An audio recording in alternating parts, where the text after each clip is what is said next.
behind a podium at a high school in small-town Alabama. He was speaking about why he'd entered the race in the first place, and he said it was because he wanted a platform to discuss a very important issue.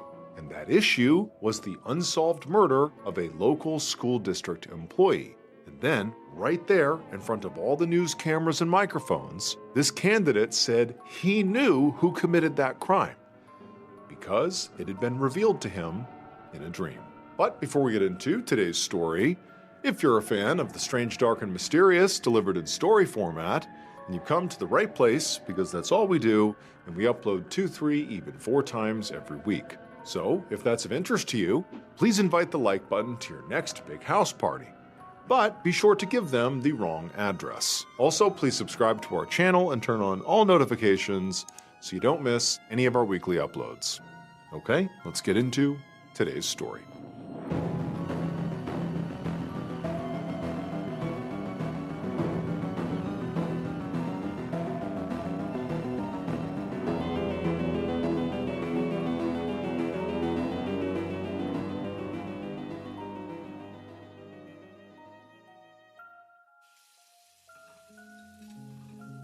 On the morning of August 4th, 1998, a 49-year-old woman named Charlotte Waits rushed around her kitchen in Lynette, Alabama.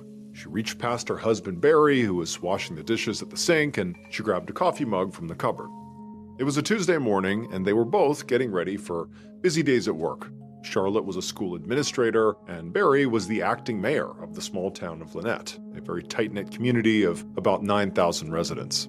And as Barry left the sink to go grab his briefcase from the dining room, Charlotte, who was pouring herself some coffee, reminded him that she had a hair appointment later that morning, and also that she'd be home later than usual because she had a meeting with her attorneys that afternoon. So Charlotte was unfortunately in the middle of a legal battle with her cousin Wayne over the inheritance from her late uncle's will. The uncle had left a lot of valuable land to Charlotte, but Wayne thought that he deserved some of that land too.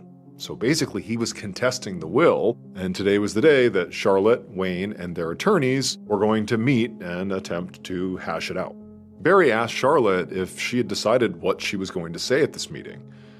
And Charlotte shook her head and said no, and said she was still kind of thinking it over. Now, she knew she didn't want to just give up the land, but she also knew that she didn't necessarily want to risk tearing her whole family apart over money. Barry walked over to her and put a hand on her shoulder and reassured her that whatever happened, the family would get through it. Then he gave her a kiss on the cheek, and he left for work. Once he was out the door, Charlotte left the kitchen and went upstairs and knocked on the bedroom door of her 17-year-old daughter, Kara. And as soon as she did this, Charlotte heard a groan from inside the room. So Charlotte opened the door up, and she found Kara curled up in bed. And Kara was looking very tired and very pale. But, Charlotte knew this was not just a teenager who didn't want to, go to school or something. The reason that Kara looked the way she did and was sounding the way she did is because Kara was pregnant, and she was dealing with pretty obvious morning sickness. Now, Charlotte was not thrilled about her 17-year-old daughter being pregnant. But more than that, she was especially not thrilled because she absolutely hated Kara's boyfriend, Dave Reed. Dave drank and got into trouble with the law, and he just was not the kind of guy Charlotte wanted her daughter around. At one point, before Kara was pregnant, Charlotte and Barry had forbid her from seeing Dave. They said, "You cannot date him." But in secret, the two had continued to see each other, and now Kara was pregnant. And so Charlotte really couldn't help but feel deeply disappointed in her daughter. But she also knew her daughter was going to need a lot of support from her, not just to finish high school, but also to be a teen mom. And so for right now, Charlotte was just trying to keep the peace. So with that in mind, Charlotte stepped into the bedroom and asked Kara how she was feeling. And Kara just kind of shrugged and said she was okay, just a little nauseous. Charlotte was sympathetic and nodded along and kind of helped straighten up her room for a second. And then she reminded Kara that her older sister Heather was coming home from college that night, and so it would be nice if they all had dinner together as a family. And Kara said, she did have a babysitting gig for basically the whole day, but she promised she would make it home for dinner. Charlotte was pleased and told Kara she would see her later that night, and then she said she had to get to work. So Charlotte left the bedroom, went downstairs, grabbed her purse, and then out the door she headed to the garage to go to her car. Later that same morning, around 11:30 a.m., Charlotte drove back down her quiet residential street toward her house. She lived in a respectable upper-middle-class neighborhood where basically all the neighbors seemed to know each other, and historically crime had been very low, although recently there had been a string of robberies in the area which had some people on edge, but for the most part, Charlotte and her family felt safe in their home. Charlotte was having a pretty hectic day. She'd had a very busy morning at work, and then she'd gone to the salon for a haircut, and pretty soon she had to get back to the office for a few more hours before her afternoon meeting with her cousin Wayne and all the lawyers. However, Charlotte never really liked how her hair looked right after leaving the salon, so first she wanted to stop by her house and restyle it herself before heading back to work and finishing up her day. So she pulled into her garage and ran inside the house and went straight upstairs right to the bathroom. As she was plugging in her blow dryer, she heard a door open downstairs, and the sound surprised her because she thought that Kara was off at her babysitting gig, and Barry, her husband, usually didn't come home during his lunch break. So she set the blow dryer down and went to go see who it was. A few hours later, around 4:30 p.m., Charlotte's 21-year-old daughter, Heather, pulled up to the house. She just arrived from college, which was located a few towns away, and she was excited to see her parents and sister when they all got home from work that night. But as Heather parked her car in the driveway, she noticed something odd. She saw the garage door was open and her mom's car was parked there. And this surprised her because when she had spoken to her mom on the phone the day before, Charlotte had said she probably wouldn't be home until around 6. But Heather didn't think much of it. So she just grabbed her laundry hamper and a couple of grocery bags filled with her stuff out of the back seat of the car.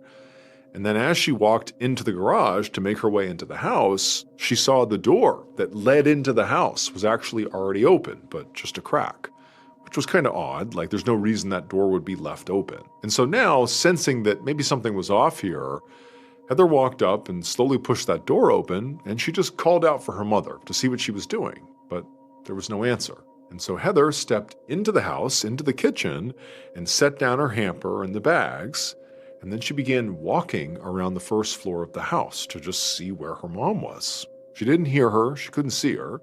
She's just walking around, and as she rounded the corner into the foyer, she saw her mom. But her mom was laying at the foot of the stairs, totally motionless. Heather immediately ran to her mom and just grabbed her to see if she was okay, but when she touched her mom's leg, it was ice cold. And so she ran into the other room, picked up the phone, and called 911.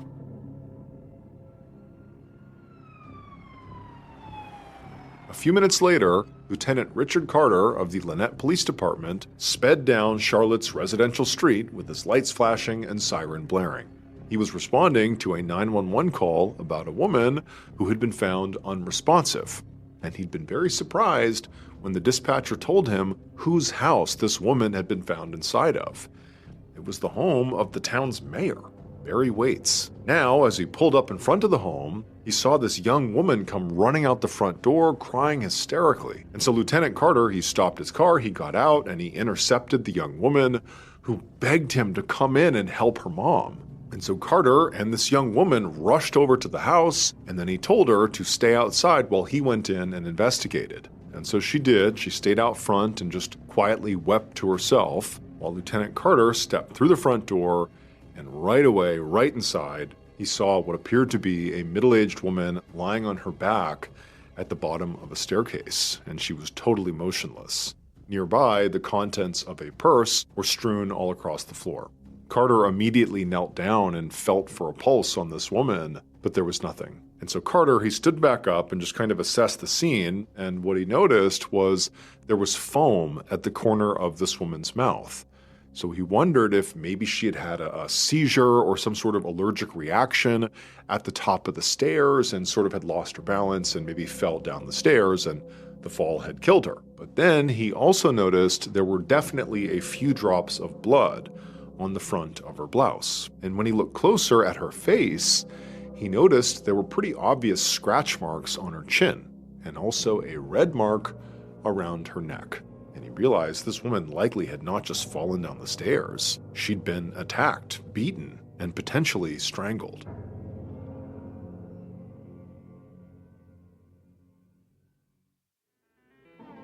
If you're hiring, you want a candidate who is passionate about your role, but you can't get that insight from a resume unless you post your job on ZipRecruiter.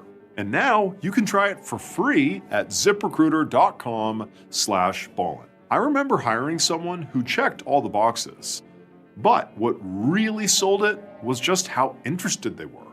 You could tell they had already bought into the role and wanted to grow with it, and that really made a huge difference. And that was thanks to ZipRecruiter's powerful matching technology that finds qualified candidates quickly. And ZipRecruiter has a new feature that shows you the most interested qualified candidates first, so you meet the right people faster. Candidates can tell you in their own words why they're interested in your job. Find candidates who really want your job on ZipRecruiter. 4 out of 5 employers who post on ZipRecruiter get a quality candidate within the first day. Try it for free at ziprecruiter.com/ballin. Again, that's ziprecruiter.com/ballin. Meet your match on ZipRecruiter. Later that day, around 5 p.m., Lieutenant Richard Carter sorted through a pile of dirty laundry on the floor of Charlotte Waits' laundry room. For the past half hour, he'd been scouring the crime scene for clues, and now he was holding 2 white towels that were dotted with reddish-brown spots that looked like blood that had just begun to dry. He called over a forensics officer and told him to take the towels into evidence. He couldn't be sure yet that the blood was even Charlotte's, but if it was, it could be a potential clue. After searching the whole house, Carter actually had a pretty strong theory about what had happened to Charlotte. There were no signs of forced entry, and the TV and other valuables were still in the home. Charlotte's purse had been dumped out on the floor just a few feet away from the stairs, but her cash and her credit cards were still in her wallet. So Carter did not think this was a robbery gone wrong. He thought maybe the killer just kind of dumped out the purse at the end to make it seem like a robbery, but it was a weak attempt. This did not seem like a robbery. What this seemed like, at least to Carter at this point, was that Charlotte had been intentionally killed by somebody that she knew. But just then, Carter heard commotion by the front door, and so he went to go see what was going on, and he saw there was a man out on the doorstep literally being physically held back by 2 forensics officers. And then after a second, Carter recognized who it was.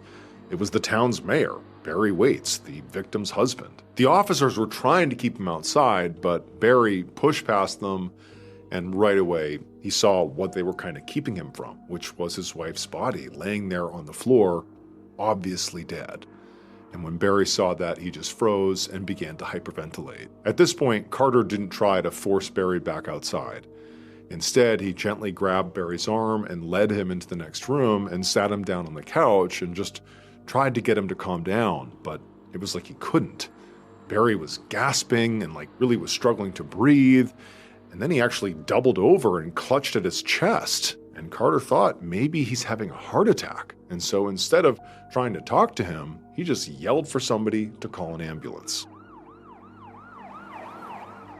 Later that same night, around 8 p.m., Lieutenant Carter stepped into the lobby of the local hospital's emergency department. He showed his badge to the nurse at the front desk and then asked to see Barry Waits.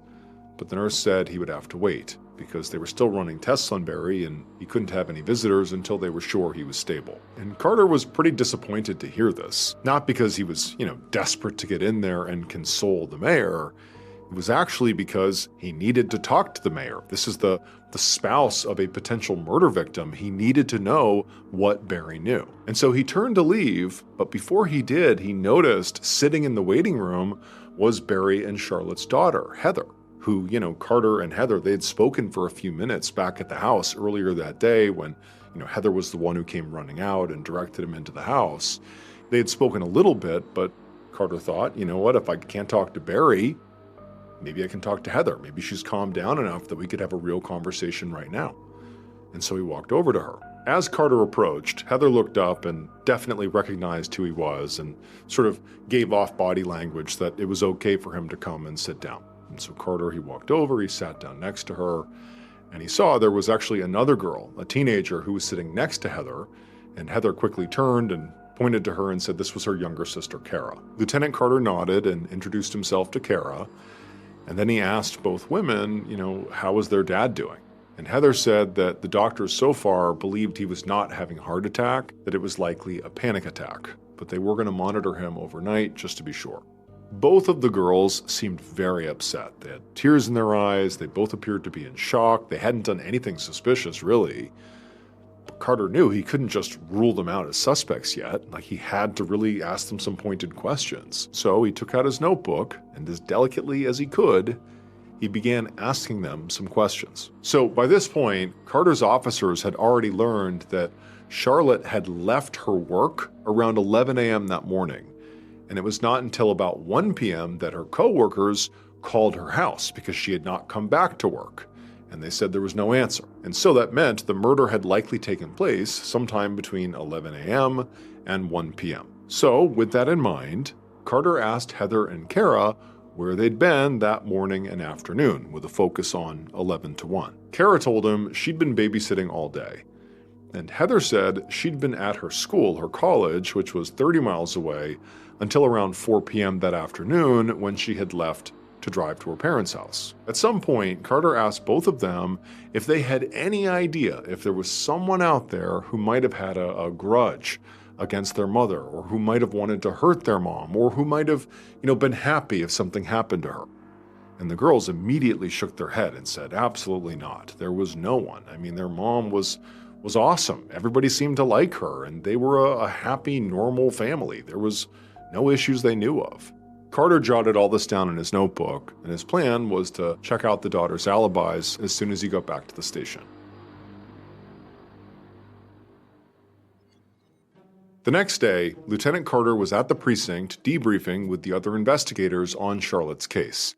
He'd listened to the local news on the radio while driving to work that morning, and since Charlotte was the acting mayor's wife, her murder was all anybody in town could talk about. So Carter was really feeling a lot of pressure to solve this case quickly. Now, by this point, he had already followed up on Heather and Kara's alibis, and they had both checked out. Neither of the daughters could have been home between 11 and 1, so Carter had officially ruled them out as suspects. And so now the other officers were going around the room basically updating Carter on what they had done the night before. And Carter was admittedly a little frustrated to hear that after they had questioned Charlotte's neighbors and co-workers right after they had gotten to the scene, that had not led to any new suspects. And also, another point of frustration was the one person who likely would be able to help them the most, at least at this point in the investigation, was the acting mayor, Barry, Charlotte's husband. But he was still in the hospital and so was not being allowed to speak to them. But just as Carter and the others were sort of scratching their heads wondering what they were going to do next, the front door of the precinct opened, and who walked in but Barry Waits. A few minutes later, Lieutenant Carter and Barry were sitting in Carter's office. Barry said he had just been released from the hospital, and they had determined that his heart was fine, and he really had just had a panic attack. So as soon as he was out of the hospital, he'd come right over here to see what he could do to help with the investigation. And so Carter asked Barry to walk him through what he had done the previous day, the day Charlotte was killed. Barry said that on top of being the acting mayor, he was also the head of the local National Guard Armory, and he had been attending to business at the armory all day. He did say he left at some point to get a haircut, maybe mid-morning, but the barbershop was closed, so he went right back to work, and he had stayed there until around 4:30 when he got a panicked phone call from his daughter Heather telling him their mom was unresponsive in the house. As Barry spoke, Carter actually primarily was just looking at Barry's hands and arms to see if there were any scratches or cuts or bruises, because the running theory, based on what they saw at the crime scene, is that Charlotte put up a fight against her attacker before she was killed, and so presumably there should be wounds of some kind on the attacker, and probably on their hands and arms. But as Carter stared at Barry, there were no visible injuries at all. And also, Barry's story seemed very linear, very simple, and he seemed very earnest about it and eager to help. And so, Carter couldn't just jump to conclusions and assume that Barry was, telling the truth and that he was not a suspect here. But Carter's first impression was that Barry was telling the truth. At some point, Carter kind of shifted the conversation and asked Barry if he had any idea about who might have wanted to hurt his wife. And Barry said, yes, he did. there were actually two people who would definitely benefit from Charlotte being dead. He said the first person was this guy named Dave Reed, who was actually their daughter Kara's boyfriend. He said that he and Charlotte had tried to stop Kara from seeing this guy because he was kind of a bad guy, but the teens had kept sneaking around, and eventually Dave had gotten Kara pregnant. And so Barry wondered if maybe Dave had gone over to sort of confront Charlotte, to maybe demand to be able to see Kara, and things got out of hand. Carter grabbed a pen and he wrote down Dave's full name. Then he asked about the second person who had been a problem with Charlotte. He explained that his wife and her cousin were in the middle of this contentious dispute over an inheritance. In fact, he said Charlotte had been scheduled to meet with Wayne and their attorneys the same day that she was killed. And when he heard this, Carter sat up in his chair because he thought to himself that the timing here could not be a coincidence. The cousin was suddenly his top suspect. The following day, Carter walked into an interrogation room at the Lynette police station, and he sat down across the table from two people, Wayne Rice and his attorney.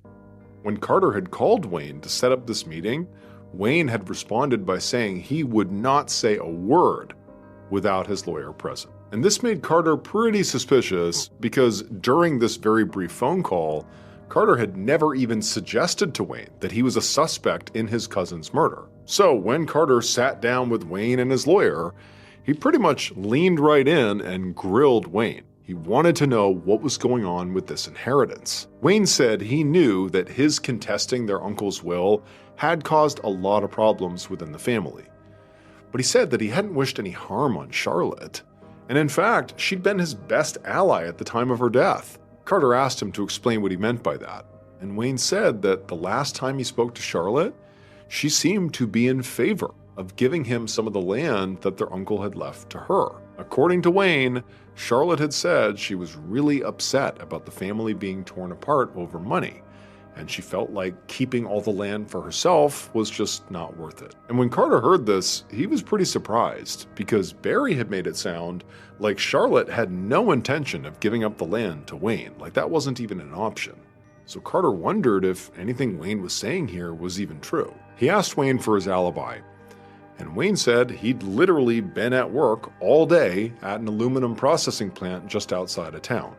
He said he hadn't even left for lunch, something he typically did, like he was at work truly all day.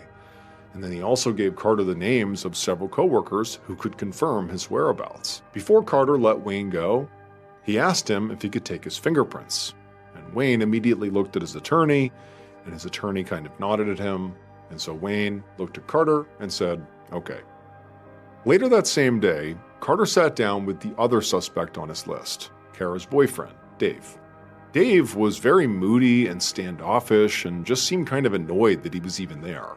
When Carter asked him if he knew why he'd been called to the station in the first place, Dave just kind of sighed and said, yeah, I do. He'd heard about what happened to Kara's mother, and he knew, given his contentious relationship with her and her husband, that of course he was going to be viewed as a suspect, which to him was absurd. And so Carter actually just asked Dave point blank about his relationship with Kara's parents.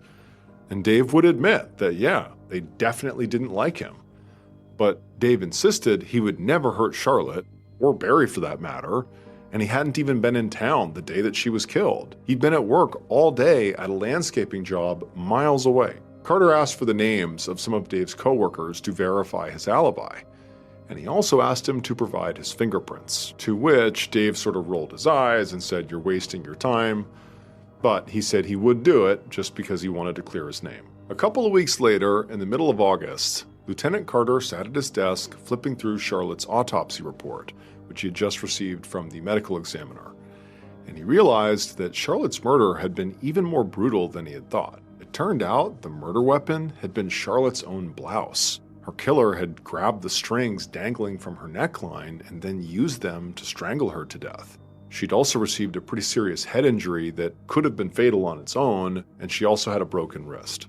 Now, this level of violence made Carter feel even more sure that this murder had to have been personal. But as he read deeper into the report, the evidence seemed to paint a different picture. There were 3 sets of fingerprints found at the crime scene, and 2 of them belonged to Barry and Kara, which was not a surprise because they lived in the house.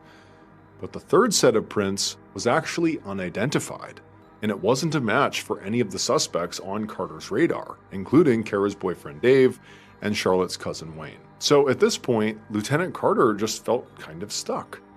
Also, Barry, Wayne, and Dave's alibis had all checked out as well, so truly his list of suspects was basically down to 0. So if Charlotte had been killed by someone she knew, which was the initial running theory, Carter was going to have to dig even harder to find out who it was.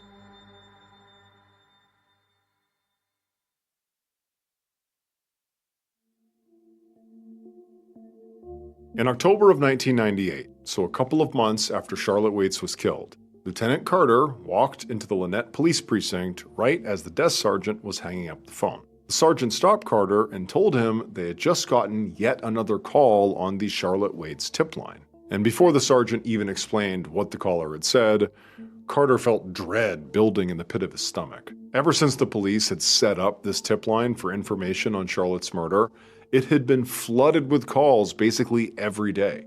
But rather than all these tips helping with the case, the tip line had actually just slowed the investigation down because Carter and his team had to take time to follow up on every single one of these leads, even though most of them were just rumors and conspiracy theories. By this point, from all these tips, they'd looked into a young man who lived on the same street as Charlotte and who had a history of robbing houses, but he had an airtight alibi. They'd also investigated another local man who'd strangled his girlfriend in a similar way to how Charlotte was attacked, but he also had an alibi.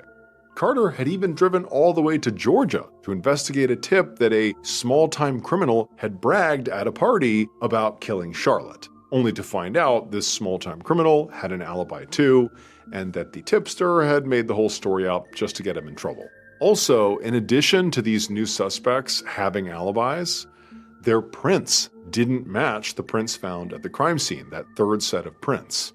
But sort of adding more confusion to this was an expert told Carter that actually it seems like those third prints could belong to a child, and so maybe were totally unrelated to the murder. And so now, as Carter looked over at this desk sergeant who was getting ready to tell him about whatever call he had just had, Carter just braced for more bad news, because all these tip calls were basically bad news. And when the desk sergeant spoke, it was more bad news. The sergeant said this call wasn't even a tip at all. A local woman had just called in to complain about the lack of progress. And as difficult as it was for Carter to hear that now, in addition to the pressure he was feeling, that locals were literally spamming the hotline just to complain about him, that was bad. But Carter also understood their frustration, because he was actually feeling just as upset as everybody else in town. But after running into nothing but dead ends here, he was out of ideas. And he had a feeling in his gut that unless something major changed soon, this case, unfortunately, was going to go cold. Fast forward about 3 years to one morning in 2001. On this day, Lieutenant Carter was working at his desk when he heard a familiar sound. The precinct's tip line was ringing yet again. After that initial wave of tips on the Charlotte Waits case, the case had completely stalled out for a couple of years. It was basically cold. Carter had ultimately been reassigned to other cases, and Charlotte's family had just sort of been forced to move on without any sort of closure. Kara had her baby, and Heather graduated college and was, working a real job. And Barry had also basically moved on with his life. He had gotten remarried and was still very much in politics. And in fact, just the previous year, he'd run for a term on city council. However, during that election cycle, Barry's opponent had publicly accused him of killing his wife, Charlotte. And even though he had no actual evidence to support his accusation, aside from the fact that he had a dream about it, all the attention from these accusations had totally reinvigorated the case, and calls had once again begun flowing to this tip line. However, just like before, the vast majority of these tips were just wild theories and gossip. But that particular day, when the desk sergeant who manned the tip line opened up Carter's office, Carter looked up and saw he was visibly excited, like whatever he had just heard on the tip line actually mattered. And before Carter could even ask him, like, "What'd you hear?" the desk sergeant said he had just spoken to two tipsters who clearly had some real information that they wanted to share that was going to blow this case wide open.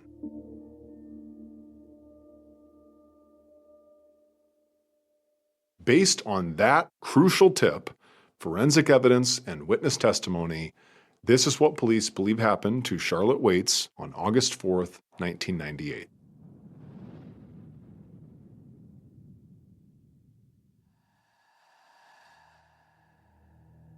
Around 11:30 a.m., the killer pulled up outside of Charlotte's house and right away recognized Charlotte's car in the garage. And when they saw it, their heart raced with excitement because they hadn't been sure that she'd even be home.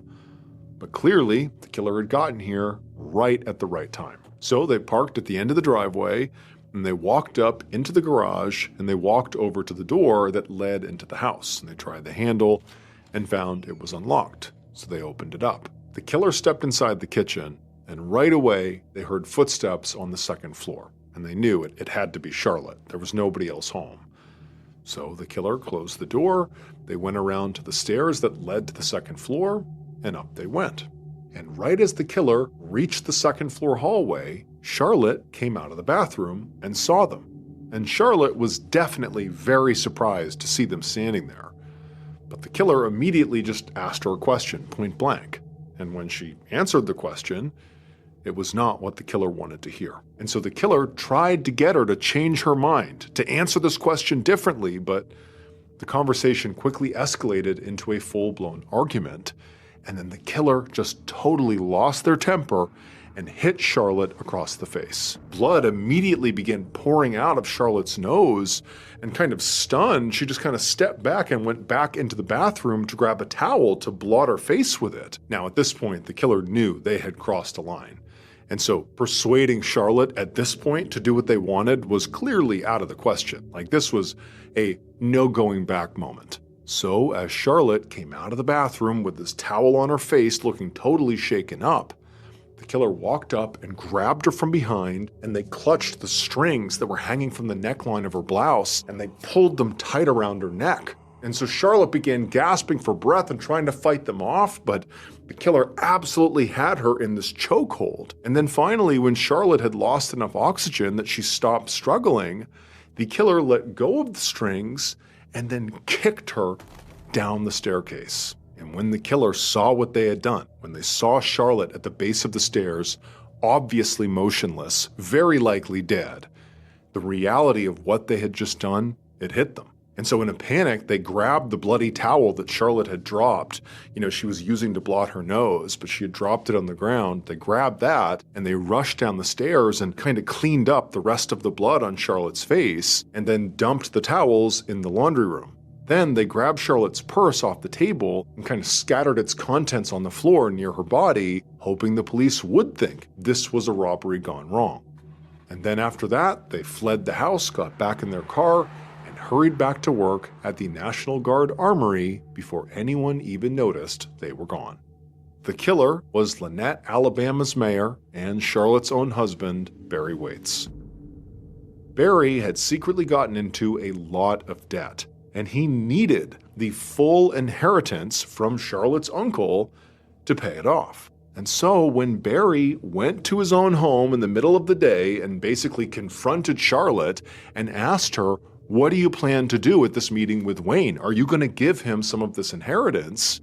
And she told him that yes, her plan was to settle and split the inheritance. Well, when Barry heard that, he snapped and he killed his wife. Not just because he was mad at her for her decision, but also because he needed more money. He's thinking, okay, I'm going to get half of this inheritance because she's given the other half to Wayne, but if I kill her, I'll get her life insurance policy, and then together I'll have enough to pay off my debts. However, when the insurance company went to pay out the claim, because Barry early on in the investigation was clearly a suspect in his wife's murder, the company would not pay him the money. Instead, they paid the insurance money to their daughters. But a couple of years later, Barry still tried to get his hands on that money by tricking his own daughters into signing it over to him. But when Heather and Kara realized what he was doing, they finally saw their father for what he was. And so it was the daughters who were the tipsters who broke this case wide open. They told Lieutenant Carter everything they knew about their dad's very suspicious behavior, along with his clear financial motives for the murder. They also said that their father had intimidated them into hiding information from the police and had even called in fake tips to redirect attention away from himself. Barry Waits was arrested in February of 2006, and 9 months later, he was found guilty of first-degree murder. He was sentenced to 40 years in prison.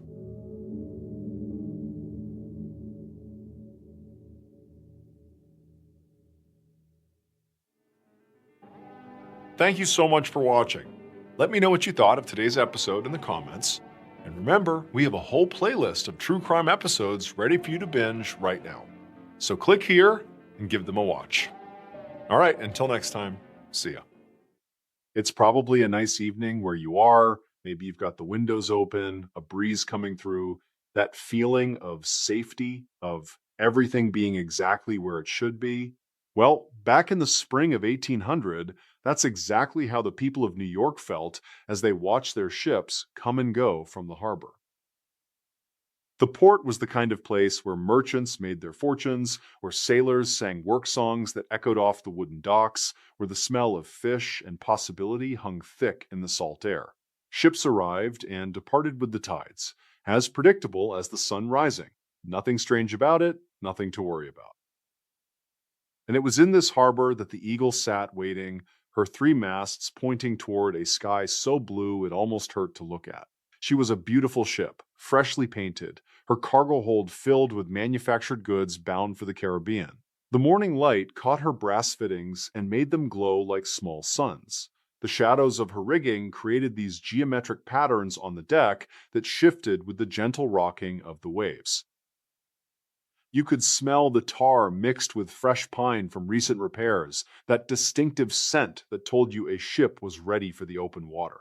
And commanding this vessel was a man who had spent more of his life at sea than on land. Captain James Harding, 42 years old, was the kind of sailor who checked the sky 3 times before believing what he saw. He had this permanent squint from years of staring at horizons, and his face was weathered in that way that made it hard to tell if he was smiling or just bracing against wind that wasn't there. But what really defined Harding was the silver pocket watch he kept in his vest, a gift from his wife Sarah. He would pull it out constantly, checking the time even when time didn't matter, winding it with this almost religious devotion. Every morning at sea, Harding would wake before dawn and walk the entire length of his ship, running his calloused hands along the rigging, checking knots that didn't need checking, inspecting repairs that were already perfect. Then he'd sit in his cabin and write in his log, documenting everything. The weather, the wind direction, the mood of the crew, even on days when absolutely nothing happened. At exactly noon, he would wind that silver watch, the soft clicking sound, almost like a prayer. His first mate, a man named Collins, who'd sailed with him for 10 years, used to joke that you could set your own watch by the captain's routines. To his crew of 18 men, Harding was more than a captain. He was the kind of leader who knew everyone's name, who asked about their families, who made sure the youngest sailors got extra rations when the weather turned cold. And he had every reason to be careful on this particular voyage, because back in New York, his wife Sarah was 7 months pregnant with their 3rd child. This was supposed to be a routine run. Down to the Caribbean, sell the goods, pick up sugar and rum, back home in 6 weeks. He'd done it dozens of times. And on that bright May morning, with not a cloud in sight, the Eagle cast off her lines and began what should have been the most ordinary voyage of Harding's career. The crew worked the lines with practiced efficiency, their calloused hands moving without thought as they untied the Eagle from the dock. You could hear the anchor chain rattling up through the hawse hole, that distinctive metallic grinding that signaled the start of every voyage. The smell of fresh tar mixed with coffee someone was brewing in the galley below. First, Mate Collins stood by the rail, checking off the manifest one last time, his face showing nothing but the calm confidence of a man who'd done this 100 times before. A small crowd had gathered to wave goodbye, wives and children and merchants who had cargo on board, and I mean, this was just another Tuesday in New York Harbor. Once they cleared the dock, Harding went to his cabin and made his first log entry. He noted the time, 9:15 in the morning, the weather, clear and calm, the wind, a gentle breeze from the northwest, perfect for their southward journey. He described how the Eagle was handling smooth as glass and how the crew was in good spirits. Then he carefully blotted the ink, closed the log, and went back on deck to watch as they passed the location where the Statue of Liberty would one day stand. The water was this deep blue that seemed to go on forever, and you could see all the way to the bottom near the shore, the sun illuminating schools of fish that scattered at the ship's shadow. As they moved into open water, Collins gave the order to set the full sails, and the crew scrambled up the rigging like spiders on a web. Canvas unfurled with these sharp snapping sounds, and when the wind caught them, you could feel the Eagle surge forward, that sudden acceleration that made your stomach drop just a little. Harding stood at the wheel, making tiny corrections, feeling the ship respond to his touch. The wood was warm under his hands from the sun, smooth from years of use, and honestly, this is the part I love about sailing stories, that connection between a captain and his vessel, like they're having a conversation no one else can hear. By midday, they had their course set almost perfectly south, following the coastline at a safe distance. The crew was working the rigging, tightening lines, adjusting the angle of the sails to catch every bit of wind. You could hear them calling to each other, their voices carrying across the deck, mixing with the sound of waves slapping against the hull and the constant creaking of wood and rope that becomes like background music on a ship. One of the younger sailors was singing something, I don't know what, but it had the other men joining in on the chorus, their voices rough but somehow beautiful out there on the open water. That evening, as the sun started to drop toward the horizon, the cook prepared the crew's meal in the galley below deck. The smell of salt, pork, and beans drifted up through the hatches, making everyone's mouth water after a full day of work. The men ate in shifts, some staying on deck to manage the sails, while others went below. Harding ate alone in his cabin, as captains did, but he left his door open so he could hear the crew's laughter and conversation. He made another log entry, noting that they had made excellent time and the weather continued to be, in his words, suspiciously perfect. As darkness fell, Harding organized the watch rotation. 4 men would stay on deck through the night, switching every 4 hours so everyone got some sleep. The ocean at night is a different animal entirely. The water turns black, and the stars come out so bright they almost seem fake, like someone scattered diamonds across velvet. The ship's lanterns created these small pools of warm light on the deck, and beyond them was just this vast darkness broken only by the phosphorescence in the wake. The off-duty crew went below to their hammocks, the gentle rocking of the ship lulling them to sleep with the creaking of timbers as a lullaby. That night, Harding made his final log entry of the day. He wrote about the perfect conditions, the crew's high morale, the steady progress they were making. He estimated they would reach the Caribbean in 12 days at this pace. Then he wound his silver watch one last time, the soft clicking filling his quiet cabin, placed it on the small table beside his bunk, and went to sleep. And as far as anyone knows, that was the last normal night aboard the Eagle. Because after that, well, everything gets strange. It was 3 days after departure when the merchant ship Harmony spotted the Eagle about 200 miles south of New York. The Harmony's captain noted it in his own log, describing how they exchanged signals, the standard greetings between ships at sea. He wrote that the Eagle looked in perfect condition, sails full, moving at good speed. The weather was still clear, the ocean calm. Nothing seemed wrong. Nothing seemed off. The 2 ships passed each other, going opposite directions, and that was it. Just another routine encounter on the trade routes. Except that was the last time anyone ever saw the Eagle or her crew of 19 men. Weeks passed. And back then, it wasn't unusual for ships to be delayed. Bad winds could slow you down, or you might make an unscheduled stop for repairs or trade opportunities. So, when the Eagle didn't arrive in the Caribbean on schedule, there was concern but not panic. Merchants in New York started asking questions, checking with other ships that had made the journey, trying to piece together where she might be. And that's when Sarah Harding started her daily walks to the harbor. Actually, let me back up here. You need to understand what this was like for the families. Sarah Harding was 7 months pregnant, and every morning she would walk down to the docks, her hand resting on her belly, and she would watch the ships come in, every single one, hoping each time that this would be the Eagle, that she'd see those familiar sails, that she'd spot her husband at the rail. The other wives of the crew started joining her, this growing group of women who stood together watching the wrong ships arrive, day after day. The harbor master would see them coming, and his face would go grim. Because, what do you say? How do you give hope when you have none to give? The silence felt heavy, wrong somehow. It wasn't just that the Eagle was late. Ships had been late before. It was the complete absence of any information. No other vessel reported seeing wreckage. No debris washed up on any shore. No sailor in any port had heard anything. It was like the Eagle had sailed off the edge of the world, and honestly, this is where it gets me every time I tell this story. The not knowing. The waiting. And that's when the maritime authorities began asking questions that had no good answers. Because here's the thing that made this case so strange. They started interviewing every captain who had sailed those waters in May and June of 1800. They checked weather records. They talked to coastal observers, and what they found was impossible. There had been no storms. None. Not even bad weather.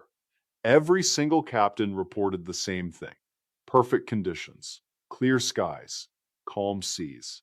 The kind of weather that makes sailing so easy it's almost boring. The authorities brought in the Harmony's captain, the last person to see the Eagle, and he testified under oath that the ship had been in excellent condition. No signs of distress, no damage. Crew looked healthy. Everything was normal. So the authorities commissioned search vessels. They sent ships to retrace the Eagle's route, looking for any sign of what happened. And I don't know about you, but I can imagine what that must have been like. Sailors scanning the water for debris that wasn't there. Stopping at every island and port asking if anyone had seen anything. Coming back empty-handed, over and over. The search continued for months. They covered thousands of square miles of ocean.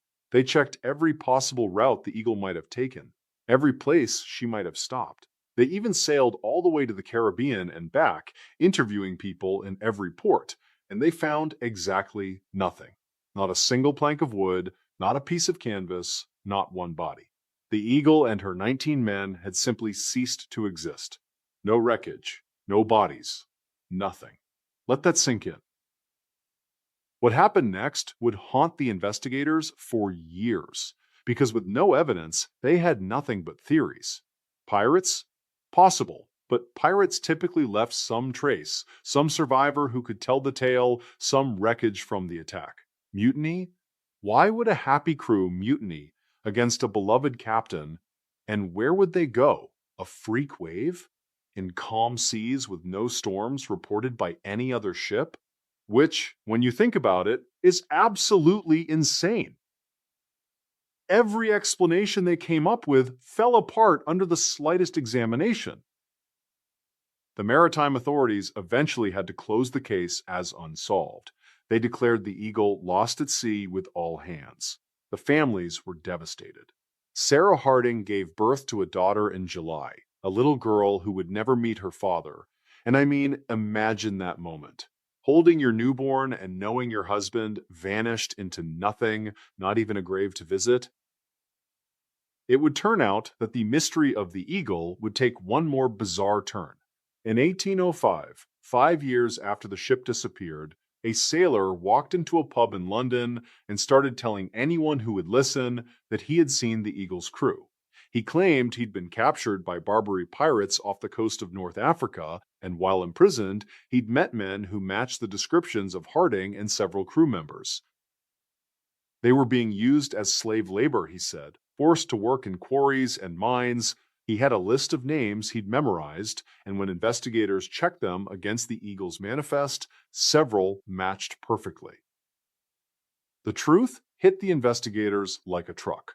If the story was true, if the Eagle had been captured by pirates and the crew enslaved, it would explain everything.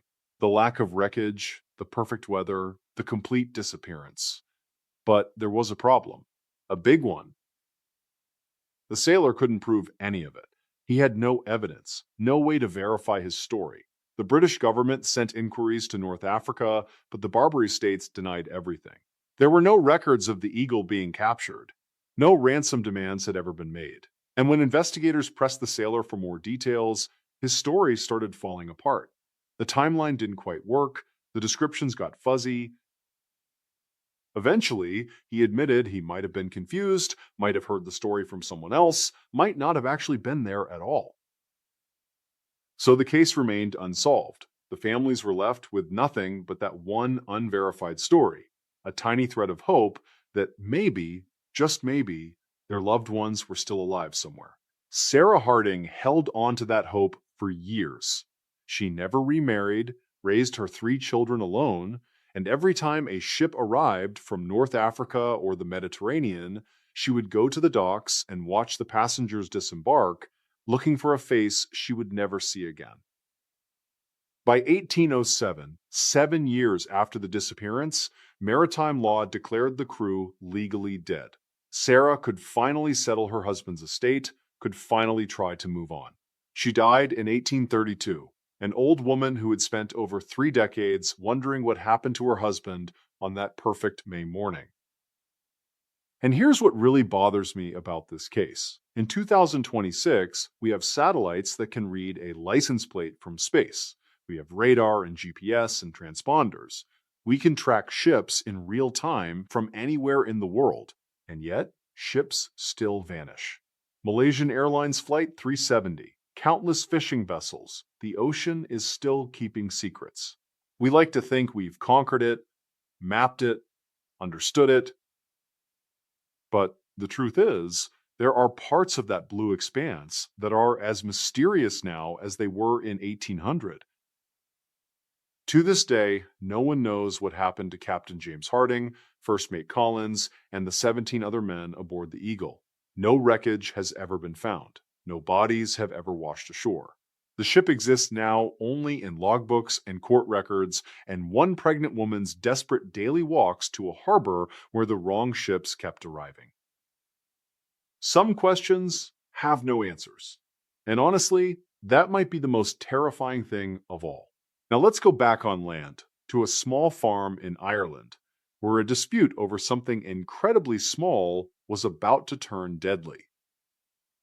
In the summer of 1801, the Irish countryside was the kind of place where neighbors knew each other's business, where everyone left their doors unlocked, and where disputes were settled over a pint at the local pub. The rolling green hills of County Cork stretched out like a rumpled blanket, divided by ancient stone fences that had marked property lines for generations. The air always smelled like rain about to happen, mixed with the earthier scent of peat smoke drifting from cottage chimneys. You could hear sheep bleating in the distance, their bells creating this constant gentle music that told you all was right with the world. And it was along one of these stone fence lines that Peter Hanlow kept his small farm, about 30 acres of decent grazing land where he raised cattle and grew just enough crops to feed his family. The property sat in a little valley where morning mist would collect like a pool of milk before the sun burned it off. His barn was old but sturdy, built from timber his grandfather had cut, with a tin roof that sang when the rain hit it. Inside, it smelled like hay and manure and honest work, and hanging from the rafters were tools that had been used by 3 generations of Hanlows. Peter Hanlow himself, 38 years old, was the kind of man who waved at everyone he passed on the road, who always had time to help a neighbor with a broken fence or a sick animal, who measured his wealth not in money, but in the number of friends he could count on. He had this permanent sunburn on the back of his neck from working outdoors, and his hands were calloused in that way that comes from a lifetime of holding tools and ropes and steering plows. Every morning, he would wake before dawn and walk his property line, checking on his animals, inspecting his fences, taking pride in the land his family had worked for over 100 years. To his wife Mary and their 4 children, Peter was steady as the seasons. He had routines he never varied from: breakfast at 6, work until noon, a brief rest, then back out until sunset. On Sundays, the whole family would walk 2 miles to the church in the village, and Peter would shake hands with every person there, asking about their families, their crops, their livestock. His eldest son, 12-year-old Thomas, was already learning the farm, following his father around like a shadow, absorbing everything about how to care for the land. What people loved about Peter was his complete lack of pretension. He treated the richest landowner the same as the poorest tenant farmer. When someone needed help, he showed up with his tools and his strong back and refused payment. When someone succeeded, he celebrated with them. When someone struggled, he was the first to offer a kind word or a helping hand. The village priest once said that if every man in Ireland was like Peter Hanlow, there would be no troubles at all. But Peter had a neighbor. And this is where the story takes a turn that still makes me shake my head when I think about it. Living on the adjacent property was a man named Seamus Burke, 41 years old, who had inherited his land from his father just like Peter had.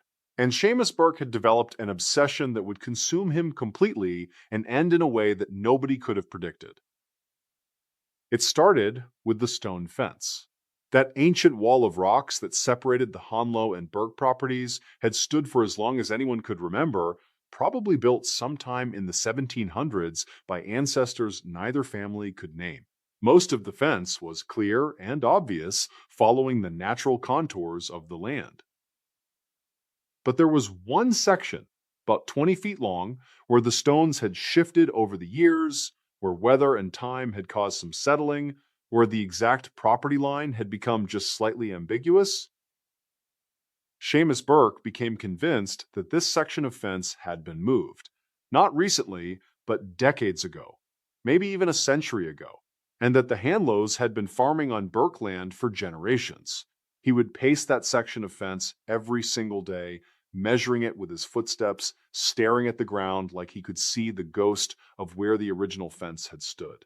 And the amount of land he thought had been stolen? 6 inches, maybe 8 at most. A strip of dirt so narrow you could step across it without noticing? His family tried to reason with him. His wife would say, "Seamus, it's nothing, let it go." His children would tell him the fence looked fine to them, that it probably hadn't moved at all.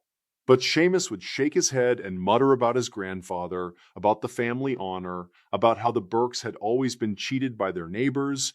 He started telling stories about how his grandfather had mentioned the fence being wrong, though no one else remembered these stories. He claimed his father had been too kind to fight about it, but that he, Seamus, would set things right. He approached Peter Hanlow about it one afternoon in the spring of 1801. Peter was in his field when Seamus walked over, and according to witnesses who heard about it later, the conversation went like this. Seamus pointed to the fence and said it needed to be moved. Peter looked at it, genuinely confused, and asked why. Seamus explained his theory about the fence being shifted. Peter, always trying to keep the peace, offered to ask around, to check old land records in the village, to see if they could figure out where the original line had been. But here's the thing, and this is important. Peter wasn't dismissive. He didn't laugh at Seamus or tell him he was being ridiculous. He took the concern seriously, treated his neighbor with respect, and genuinely tried to find a solution. He spent his own time and money traveling to the county seat to look at old property maps. He talked to elderly residents of the village who might remember how the fence had always looked. And every piece of evidence he found suggested the fence was exactly where it had always been. When Peter reported this back to Seamus, offering to show him the maps and the testimony he'd gathered, Seamus refused to look at any of it. He said the records were wrong, the old people were mistaken, everyone was part of a conspiracy to keep the Burkes from their rightful property. And that 6 inches of dirt, that tiny strip of land, became the only thing Seamus could think about. His crops started to fail because he wasn't tending them. His animals wandered because he wasn't watching them. His family ate dinner in silence while he stared out the window at that fence, his jaw clenched, his hands curled into fists. The village priest tried to intervene, suggesting they bring in a neutral surveyor, someone from outside the county who could measure everything properly. Peter agreed immediately. Seamus refused, saying any surveyor would be bribed by the Hanlows. Other neighbors offered to mediate, to help find a compromise. Peter even offered to give Seamus a different strip of land, twice as wide, on the opposite side of his property, just to end the dispute. Seamus called it an admission of guilt and became even more agitated. By July of 1801, Seamus Burke had stopped speaking to anyone except to rant about the fence. His wife was worried enough that she confided in Mary Hanlow, woman to woman, apologizing for her husband's behavior and asking if Peter might just move the fence, even though he was right, just to give Seamus peace. Mary said she'd talk to Peter, and honestly, knowing what I know about Peter Hanlow, he probably would have done it. He probably would have moved that fence and given up his 6 inches of dirt, not because he thought he was wrong, but because he valued peace with his neighbor more than pride. But he never got the chance, because on the night of July 23rd, 1801, Peter Hanlow was working late in his barn. It was a warm evening, the kind where the air feels thick and heavy, where you can smell the grass growing and hear every sound for miles. Peter was repairing a piece of equipment by lamplight, and there's something peaceful about working with your hands when the world has gone quiet. The only sounds would have been his tools against metal, maybe a cow shifting in its stall, the soft whisper of hay under his feet. Seamus Burke walked into that barn carrying an axe. Not a hatchet, but a full-sized felling axe, the kind you use to take down trees, with a blade sharp enough to shave with. Peter looked up from his work, probably smiled, probably said something like, "Evening, Seamus. What can I do for you?" And Seamus Burke, without saying a word, swung that axe at his neighbor's head. The first blow didn't kill Peter, but it dropped him to his knees. The blood drained from his face as he tried to understand what was happening. He raised his hands to protect himself, and the second swing nearly severed his left hand at the wrist. Peter tried to crawl away, leaving a trail of blood across the barn floor, and Seamus followed him, methodical as a butcher, swinging the axe again and again. The medical examiner would later count 14 separate wounds, most of them to Peter's head and neck, delivered with such force that the barn's wooden floor was gouged in several places where the blade went through flesh and bone and buried itself in the planks beneath. When Seamus finally stopped, when Peter Hanlow lay dead in a spreading pool of blood, Seamus walked out of the barn, still carrying the bloody axe, and sat down on the stone fence. That fence, the one he'd been obsessing over for months. He sat there in the gathering darkness, the axe across his knees, and waited. He didn't run. He didn't hide the body. He didn't try to clean himself up. He just sat on that fence and waited for someone to find him. It was Peter's son Thomas who made the discovery. The boy had come looking for his father when he didn't return for supper. Thomas saw the lamplight still burning in the barn and went inside calling for his da. And what that 12-year-old boy found in that barn is something no child should ever see. Thomas ran screaming to the house, and Mary Hanlow, after making sure the younger children stayed inside, ran to get help from the nearest neighbor. Within an hour, a group of men from the village arrived at the Hanlow farm, some carrying clubs, some carrying farming tools, ready to chase down whoever had done this terrible thing. But they didn't have to chase anyone. Seamus Burke was still sitting on the fence, waiting for them. When they asked him what he'd done, he pointed at the ground beneath the fence and said, "I've taken back what belongs to my ancestors. The dirt belongs to us. It's always belonged to us. The constables arrived and arrested Seamus without resistance. He went with them quietly, still muttering about the fence, about his grandfather, about the 6 inches of dirt that had driven him to murder. During the walk to the village jail, he showed no remorse, no understanding that he'd just destroyed 2 families, ended a good man's life, and orphaned 4 children. He just kept talking about the fence. The trial, if you can call it that, lasted less than a day. Seamus Burke didn't deny killing Peter Hanlow. In fact, he seemed proud of it. When asked to explain his actions, he stood up in court and gave a speech about ancestral land rights, about how the blood of the Burkes had watered that soil for generations, about how Peter Hanlow's death was not murder but a rightful reclamation. He actually used the words sacrifice to the land, like he'd performed some ancient ritual instead of butchering his neighbor with an axe. The judge, a man who had seen plenty of cases in his career, looked stunned. He asked Seamus directly, "You killed a man over 6 inches of dirt?" And Seamus, with complete sincerity, said it wasn't about the dirt itself, it was about principle, about family honor, about setting things right. The courtroom was packed with people from the village, many of them crying, all of them trying to understand how a dispute over a fence line had escalated to this. The jury deliberated for 17 minutes. Guilty of murder. The sentence was death by hanging. Seamus Burke showed no reaction. As they led him from the courtroom, he turned to look at Mary Hanlow, who was sitting in the front row with her children, and he said, "I'm sorry, it had to be this way. But some things are more important than being neighborly," which is absolutely insane when you think about it. Seamus Burke was hanged on September 5th, 1801, in the village square. By all accounts, he remained calm until the end, still insisting he'd been in the right, still claiming he'd only done what his ancestors would have wanted. His last words were about the fence. Even facing death, even knowing he'd orphaned 4 children and widowed a woman who'd tried to help him, Seamus Burke could only think about that 6-inch strip of dirt. After the execution, the Burke property was sold to pay for Seamus's legal fees and to provide some compensation to Mary Hanlow and her children, though no amount of money could replace a husband and father. A surveyor was finally brought in to measure the disputed fence line, and he confirmed what everyone except Seamus had known all along. The fence was exactly where it had always been. The property line hadn't moved. There had never been any stolen land. Seamus Burke had killed his neighbor over an obsession that existed only in his own mind.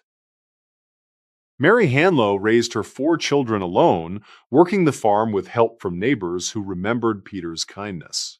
Young Thomas, who'd found his father's body, grew up to be a farmer himself, and he made it a point to maintain good relationships with everyone who lived around him. The barn where Peter died was eventually torn down and rebuilt, but people said you could still see the dark stains in the floorboards where they'd pried up the old wood.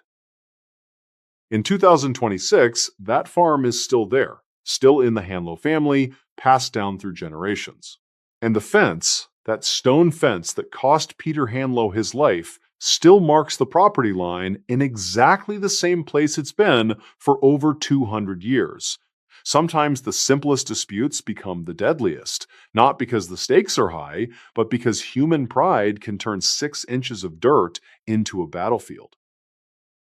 But not all murders are mysteries waiting to be solved. Sometimes the killer is obvious from the start, and the only question is why. Like in a small village in Bavaria, where 2 brothers would fight over something even more ridiculous, and where an unexpected witness would bring the truth to light. The brutality wasn't done with Europe that year. In the late summer of 1801, in a tiny Bavarian village nestled in a valley so remote that news from the outside world arrived weeks late, 2 brothers were about to prove that blood ties mean nothing when greed takes hold.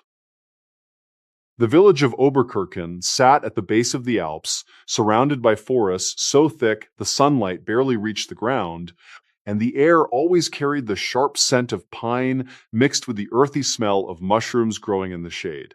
About 60 families lived there, farming small plots of land, raising goats and chickens, living lives that hadn't changed much in centuries.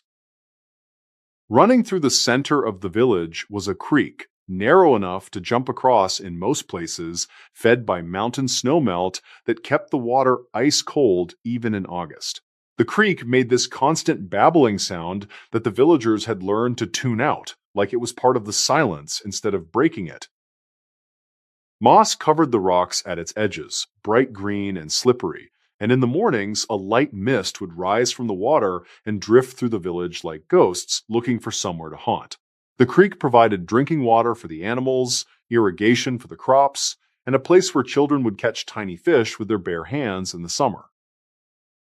In one of the small farmhouses near the creek lived two brothers, Klaus and Johann Hoffmann, who had inherited their father's land 2 years earlier when the old man died of fever. The property wasn't much, maybe 10 acres of rocky soil that grew decent crops if you worked it hard enough, a small house with a thatched roof that leaked when it rained, and a barn that was more gaps than walls. But it also came with something valuable in that community, a milk cow. A healthy, young Holstein that produced enough milk to feed both families, with some left over to sell in the larger town a day's walk away. Klaus Hoffmann, the older brother at 34, had never married, had no children, and had spent his entire life on that farm helping his father.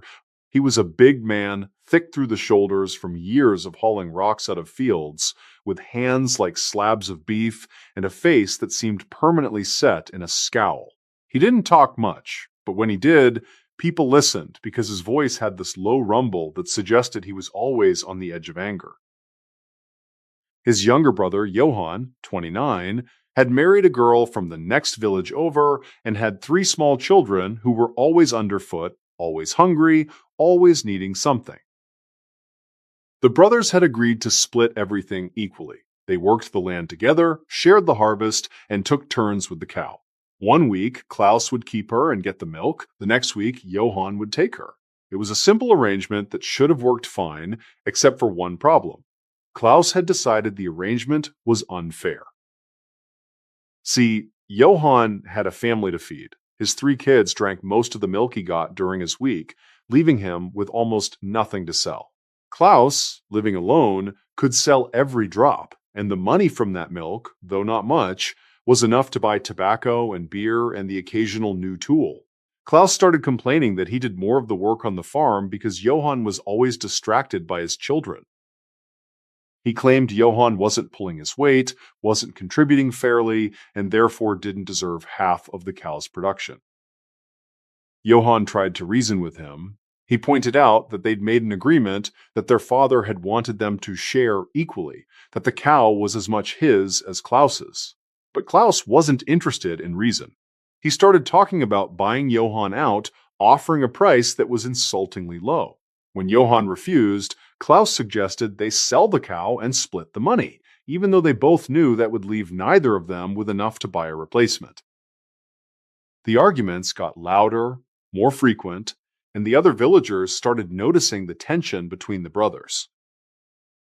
What the villagers didn't know, what Johann's wife would later testify to, was that Klaus had been making threats. He'd told Johann that if he didn't give up his claim to the cow, there would be consequences. He said accidents happened on farms all the time, that a man could get hurt if he wasn't careful, that it would be a shame if something happened to Johann and left his children fatherless.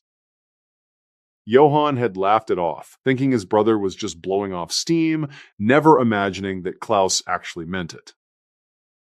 On the morning of August 19th, 1801, it was Klaus's week with the cow. The animal was grazing near the barn when Johann came over to talk about the fall planting, trying to maintain some kind of normal relationship with his brother despite the ongoing dispute. The conversation, according to Johann's wife, who watched from a distance, seemed civil at first.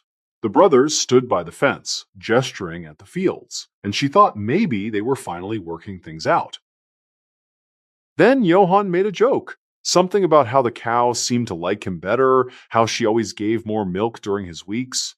It was the kind of teasing brothers do, meant to lighten the mood, to break the tension. But Klaus didn't laugh. His face went dark, and he turned and walked toward the barn without saying a word. Johann called after him, probably trying to apologize, probably realizing he'd touched a nerve. And that's when Klaus came back out of the barn carrying a rope. He walked up behind Johann, who had his back turned, and looped the rope around his younger brother's neck. Johann tried to fight, tried to pull the rope away, but Klaus was stronger, bigger, and had the advantage of surprise. He dragged Johann toward the creek, and the struggle left these deep gouges in the dirt where Johann's heels scraped, trying to find purchase. By the time they reached the water, Johann had stopped fighting. Klaus had strangled him unconscious. What happened next is where this gets truly cold. Klaus didn't just leave his brother by the creek.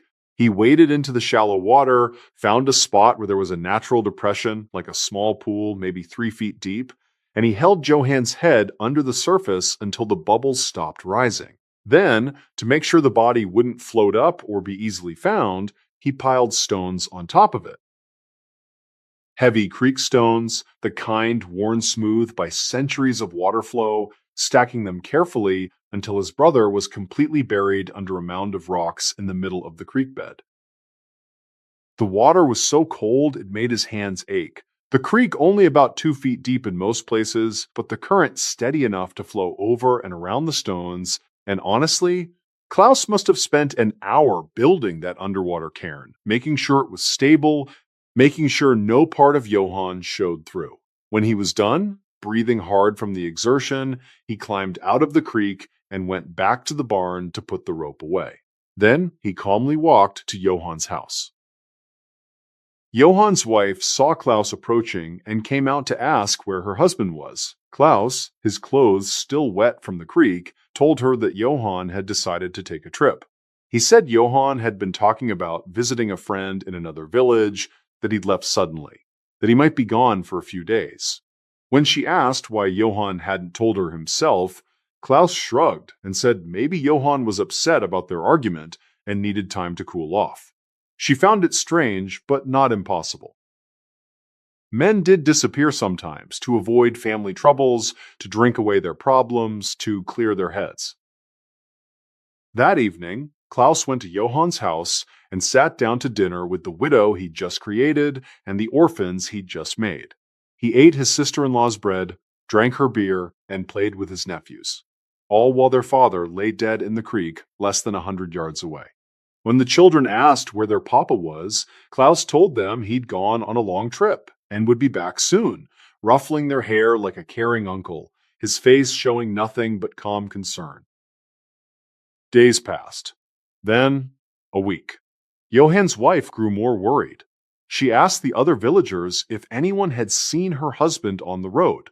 She sent her oldest son to the neighboring village to check with the friend Klaus had mentioned, but no one there had seen Johann. The village priest got involved, organizing a search party, and Klaus joined them, walking through the fields and forests, calling his brother's name, putting on a performance of concern that almost fooled everyone. But the cow knew. And this is the part that still gives me chills when I think about it. During Klaus's week with the animal, he would lead her to the creek to drink every morning and evening, the same routine he'd followed for years. The cow would walk docilely beside him until they got within 10 feet of the water, and then she would stop. Not just hesitate, but plant her hooves and refuse to move another inch. Klaus would pull on her rope, would try to coax her forward, would even hit her with a stick, but that cow would not approach the creek. He tried different spots along the creek bank, thinking maybe she'd spooked at something in that particular location.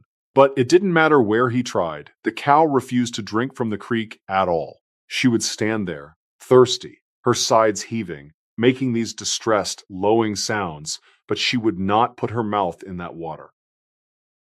Klaus had to start hauling buckets from a well on the other side of the village, an extra chore that cut into his day and made him even more irritable than usual. The villagers noticed. Of course they noticed. In a community that small, everyone knows everything, and a cow refusing to drink from the creek she'd been drinking from her whole life was the kind of oddity that got people talking. An old woman suggested the water might be cursed. Another villager wondered if something had died upstream and fouled the taste. The priest, a practical man, suggested they check the creek carefully for anything that might be spooking the animal. A group of men walked the creek from one end of the village to the other, looking for dead animals, for debris, for anything unusual. And in the section that ran behind the Hoffman property, they found the pile of stones. It didn't look natural, the way they were stacked, too deliberate to be random creek bed. One of the men, more curious than the others, started pulling the stones away. The water flowing around his legs was so cold it made his feet go numb, but he kept pulling, and about 10 stones in, his hand touched something that wasn't rock. It was cloth. Waterlogged, covered in algae, but definitely cloth. He called the others over, and together they removed the rest of the stones, and there was Johann Hoffman's body, his face pale and bloated from being submerged for over a week, a rope still tied around his neck, his eyes open and staring at nothing. The men pulled him out of the water and laid him on the creek bank, and someone ran to get the constable, while someone else went to tell Johann's wife, and someone else went to find Klaus. They found Klaus in his barn, and when they told him they'd discovered Johann's body, his reaction gave him away. He didn't ask how Johann died. He didn't ask where they'd found him. He didn't show surprise or grief. He just went very still, his face blank, and after a long moment he said, "That's where he went," then. Like Johann had crawled under those stones himself, like it was the most natural thing in the world. The constable arrested Klaus on the spot. During questioning, Klaus initially tried to maintain that he knew nothing about it, that Johann must have fallen in the creek and drowned, and how tragic, how unexpected. But when confronted with the rope around Johann's neck, with the careful placement of the stones, with his own wet clothes from the day of the murder, his story fell apart. And when they brought up the cow, when they mentioned how she'd refused to drink from the spot where the body lay hidden, Klaus actually smiled. He said, "Animals know. They always know," which is absolutely chilling when you think about it. Under pressure, Klaus confessed. He admitted to strangling Johann, to drowning him, to hiding the body under stones. When asked why, he said it simply. The cow was worth more than a brother. He said Johann didn't deserve half because Johann had children to feed and couldn't contribute equally to the farm. He said he'd done what needed to be done to protect his own interests, and he showed no remorse, no understanding that he'd committed an unspeakable crime over an animal that would be dead in a few years anyway. The trial was held in the regional court in early September. Klaus's defense, such as it was, focused on the cow's value and Johann's supposed failures as a farmer and partner. The prosecutor barely had to make a case. The evidence was overwhelming, the confession clear, and the motive so petty it disgusted everyone who heard it. The jury took less time to convict Klaus than it had taken him to stack the stones over his brother's body. Klaus Hoffman was hanged on September 28, 1801, in the town square. Unlike Seamus Burke in Ireland, Klaus seemed to finally understand what he'd done as the noose was placed around his neck. His last words were an apology to his nephews, though whether he was sorry for killing their father or sorry for getting caught, no one could say. Johann's widow raised her 3 children with help from the village community. The farm was sold, and the money went to support Johann's family. And the cow, the animal that had inadvertently solved the murder through her refusal to drink from the creek, was given to Johann's widow as part of the settlement. She kept that cow for another 7 years, and every time the animal gave milk, she thought about how an animal's instinct had brought her husband's killer to justice when human investigation had failed. In 2026, that creek still runs through Oberkirchen, still cold and clear, still providing water to the village. The locals know the story, passed down through generations, about the brothers who fought over a cow and the animal that refused to drink where murder had been committed. Sometimes the strangest witnesses are the ones who can't speak at all. The cold wasn't done claiming victims that year. because about 1,000 miles east, in the heart of Romania, an entire city was about to learn that sometimes disasters aren't acts of God at all. In the scorching summer of 1800, the city of Bucharest was a powder keg waiting for a spark.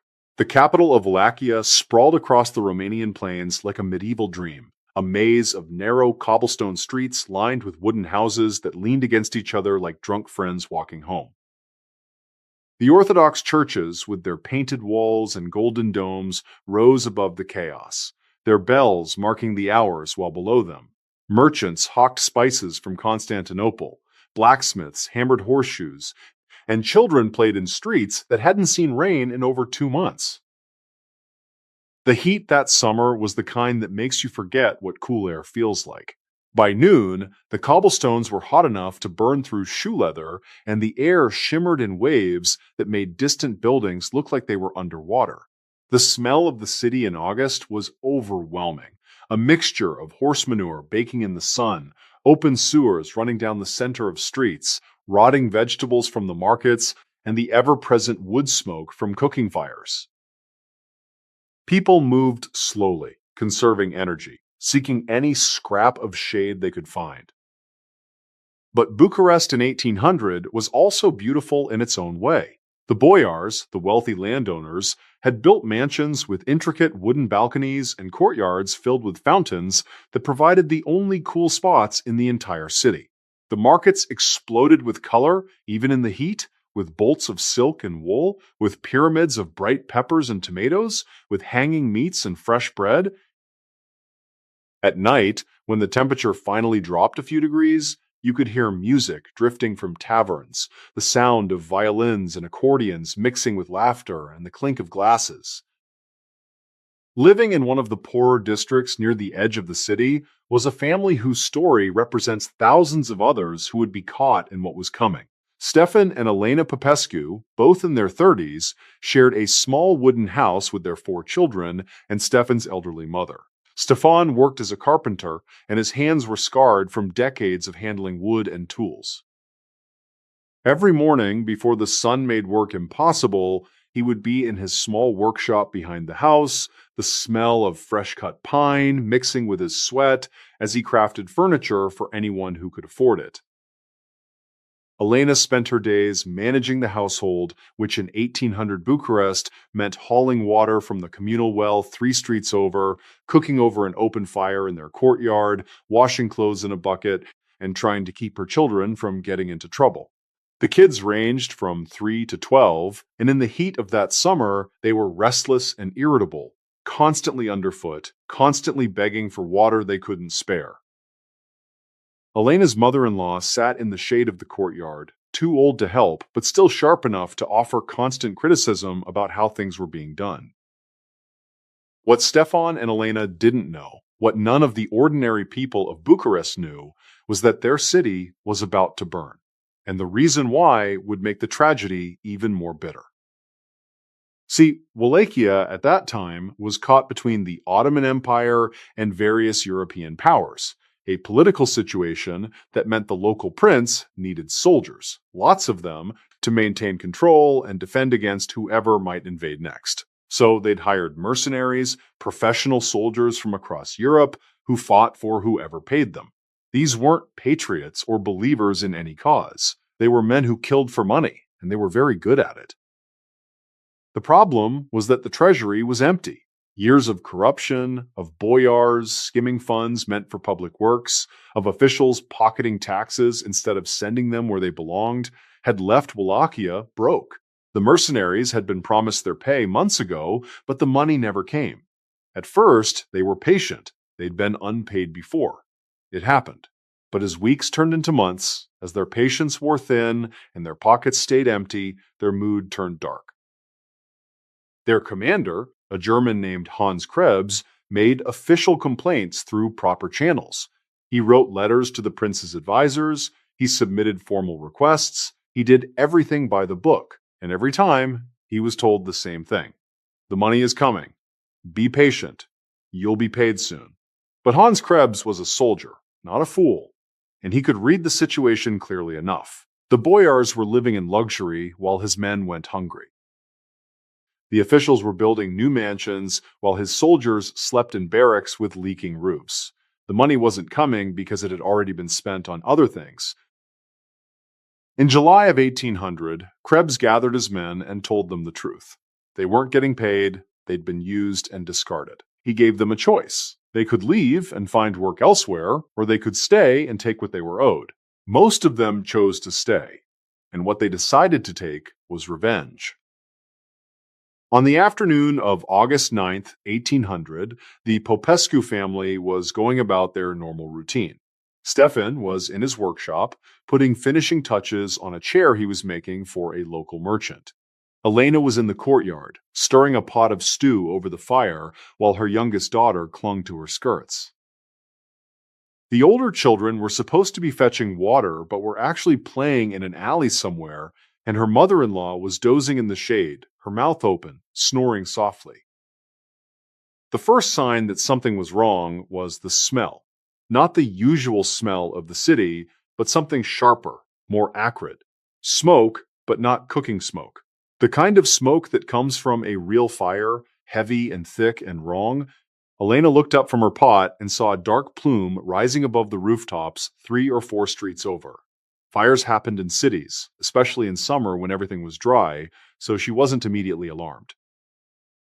But then she heard shouting, not the normal market noise, but screaming, and the smoke plume got bigger, and another one appeared to the north. Stefan came running out of his workshop, his face pale. He'd climbed onto his roof to get a better view, and what he'd seen had terrified him. Multiple fires burning in different parts of the city. Too many to be accidents, too coordinated to be natural. And he'd seen men on horseback riding between the fires, men in military uniforms, men who were deliberately setting more buildings ablaze.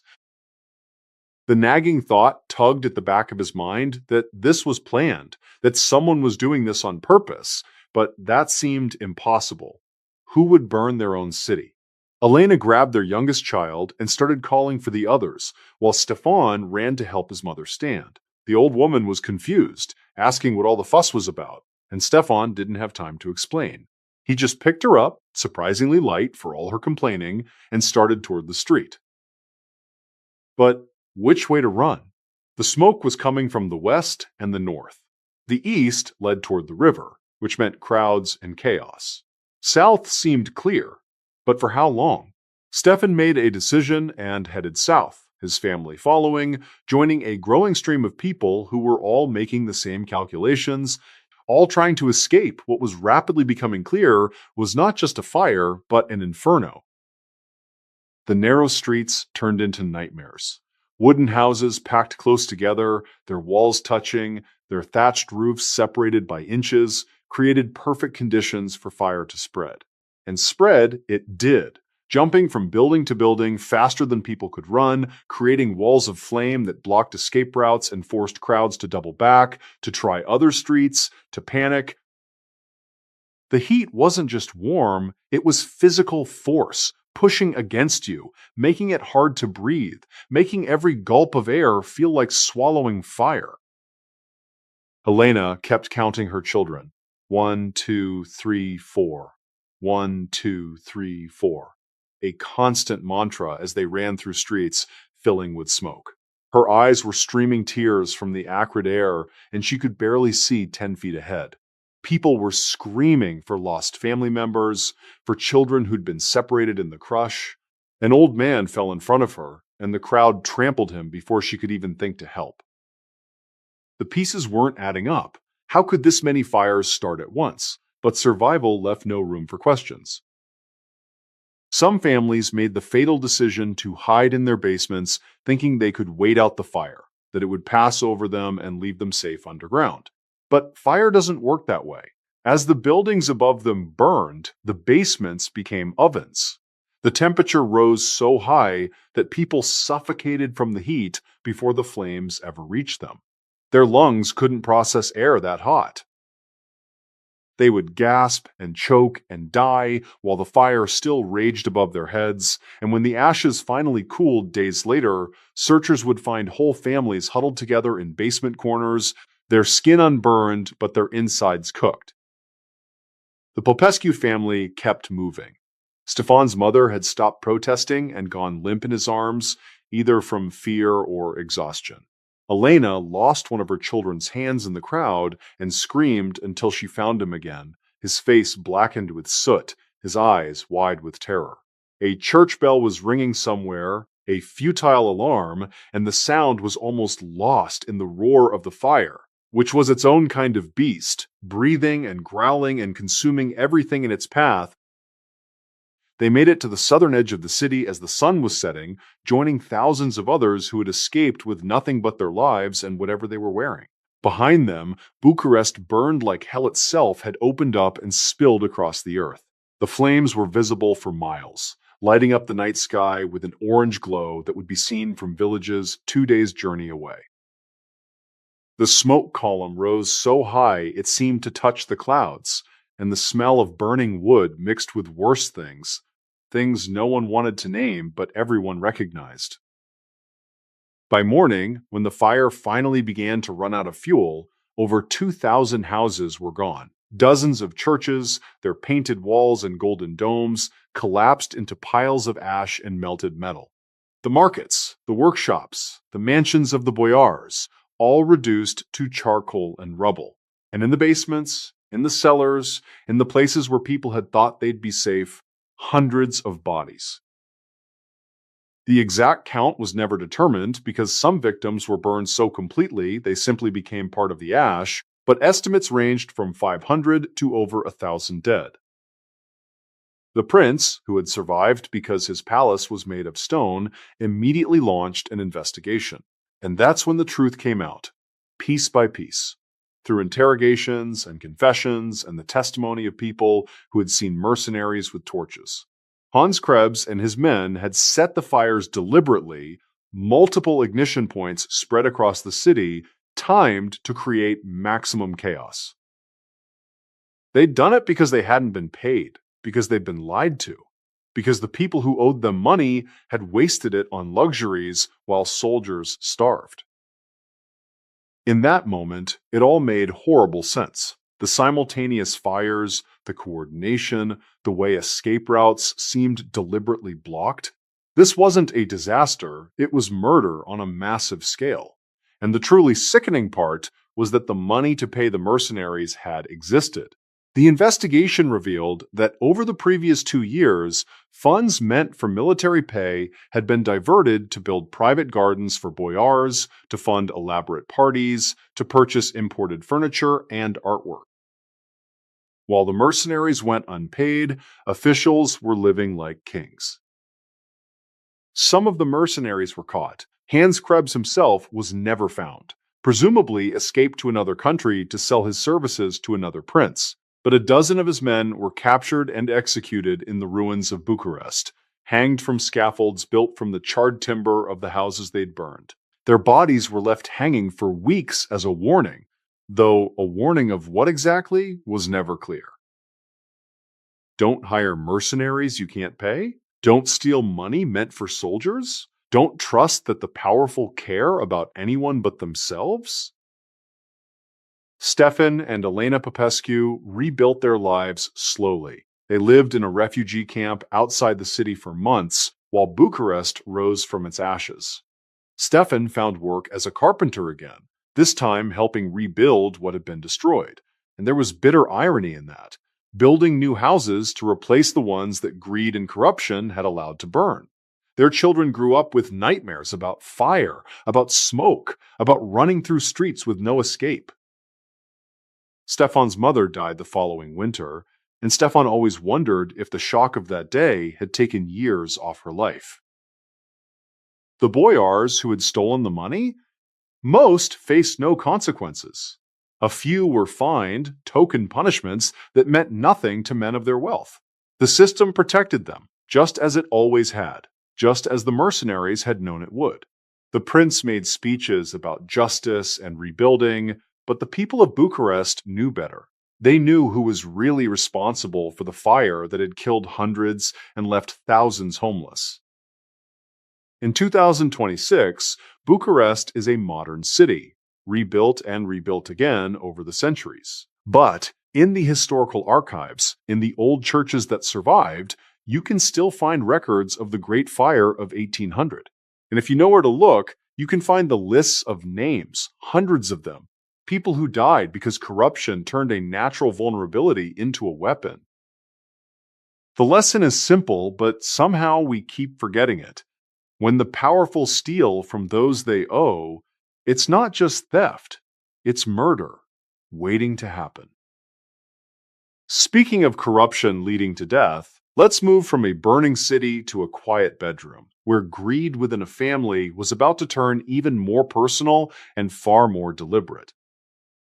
In the winter of 1801, in a modest stone cottage on the outskirts of Manchester, England, a man went to bed believing his family loved him and woke up to a fire poker crashing into his skull. What the authorities initially thought was a burglary gone wrong would turn out to be something far darker, a conspiracy that had been brewing for months right under the victim's nose. The cottage sat at the end of a muddy lane, far enough from the city center that you couldn't hear the factory noise, but close enough that the smell of coal smoke from the textile mills still reached you on certain winds. It was a decent house, 2 stories, with a small garden in back and a root cellar where the family stored potatoes and turnips through the winter. The walls were thick stone, built to last, and inside it was always cool in summer and drafty in winter, no matter how much wood you burned in the fireplace. James Clough, 56 years old, had lived in that house for 23 years, ever since he'd married his wife Margaret and started working as a clerk for a textile merchant. He was the kind of man who wore the same brown wool suit every day, who counted every penny twice, who believed that thrift was next to godliness and that waste was a sin. His hair had gone gray early, and he kept it cut short to save money on barber visits. His face had settled into permanent lines of disapproval, the kind that come from years of frowning at expense reports and unnecessary expenditures. Every morning, James would wake at 5, eat a breakfast of porridge and weak tea, and walk the 3 miles to his office in the city. He carried the same leather satchel his father had used, patched and repatched until more of it was patches than original leather. At work, he sat at a high desk, copying figures into ledgers, his handwriting small and precise, never wasting a drop of ink. His colleagues found him cold, distant, the kind of man who would calculate the cost of a friendly conversation and decide it wasn't worth the time. But where James truly excelled was in managing his household budget. He gave his wife Margaret an allowance each week for food and necessities, an amount so small she had to stretch it like a miser to make it last. No meat except on Sundays, and then only the cheapest cuts. Candles were rationed, 1 per room per evening. Coal for the fire was measured carefully, and if Margaret used too much, James would notice and deduct it from next week's allowance. He kept detailed records of every farthing spent, and woe to anyone who couldn't account for a missing penny. Margaret Clough, 49 years old, had endured this for over 2 decades. She was a thin woman, worn down by years of making do with too little, her hands rough from washing clothes in cold water because hot water meant extra coal to heat it. Her dresses were patched and faded, and she wore the same bonnet year after year because James refused to spend money on what he called frivolous items. She'd learned long ago not to ask for anything, not to complain, not to show any displeasure with her situation, but inside, resentment had been building like pressure in a sealed kettle. Their son, Thomas, 24 years old, still lived at home because James charged him such high rent that he couldn't save enough to move out. Thomas worked in the same textile office as his father, copying the same endless columns of numbers, and James paid him less than half what the other clerks earned because, as James put it, a son should be grateful for the opportunity to learn from his father. Thomas had watched his mother go without, had seen his father's cruelty disguised as frugality, and had developed a hatred that ran deep as marrow. What the neighbors saw was a respectable family, quiet and proper. James walking to work each morning, Margaret tending her small garden, Thomas coming and going with his head down. They seemed like good Christian people, the kind who kept to themselves and caused no trouble.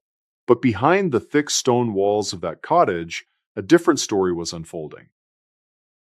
It started in the autumn of 1800 when Margaret fell ill with a fever that left her weak for weeks. She needed medicine, needed better food to regain her strength, but James refused to spend the money.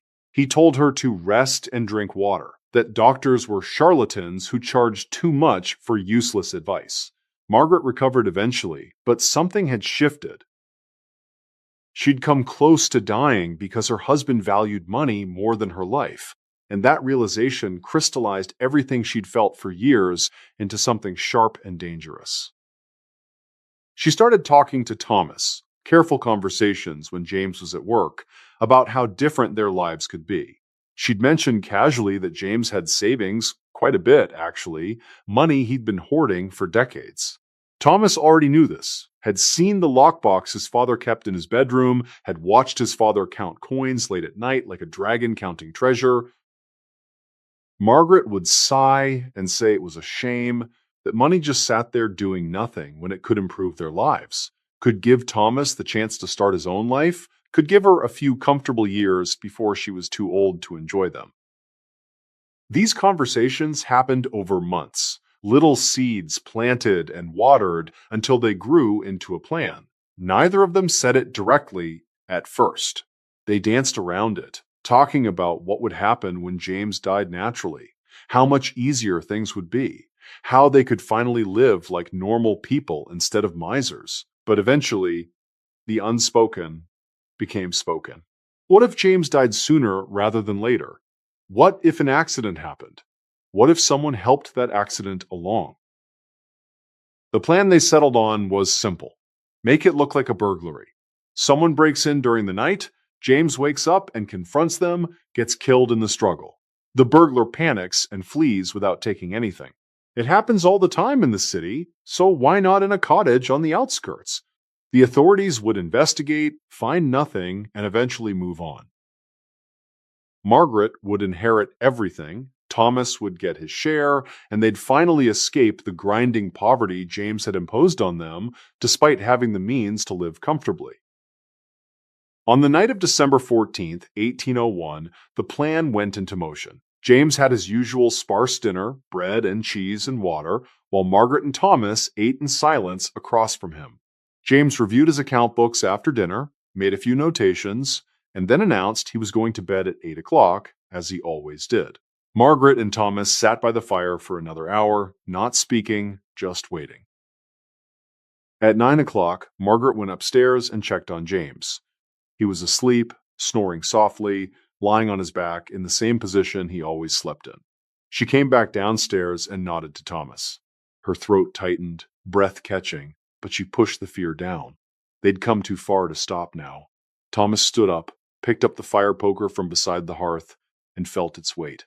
Cast iron, heavy, with a pointed end for stirring coals. It would do.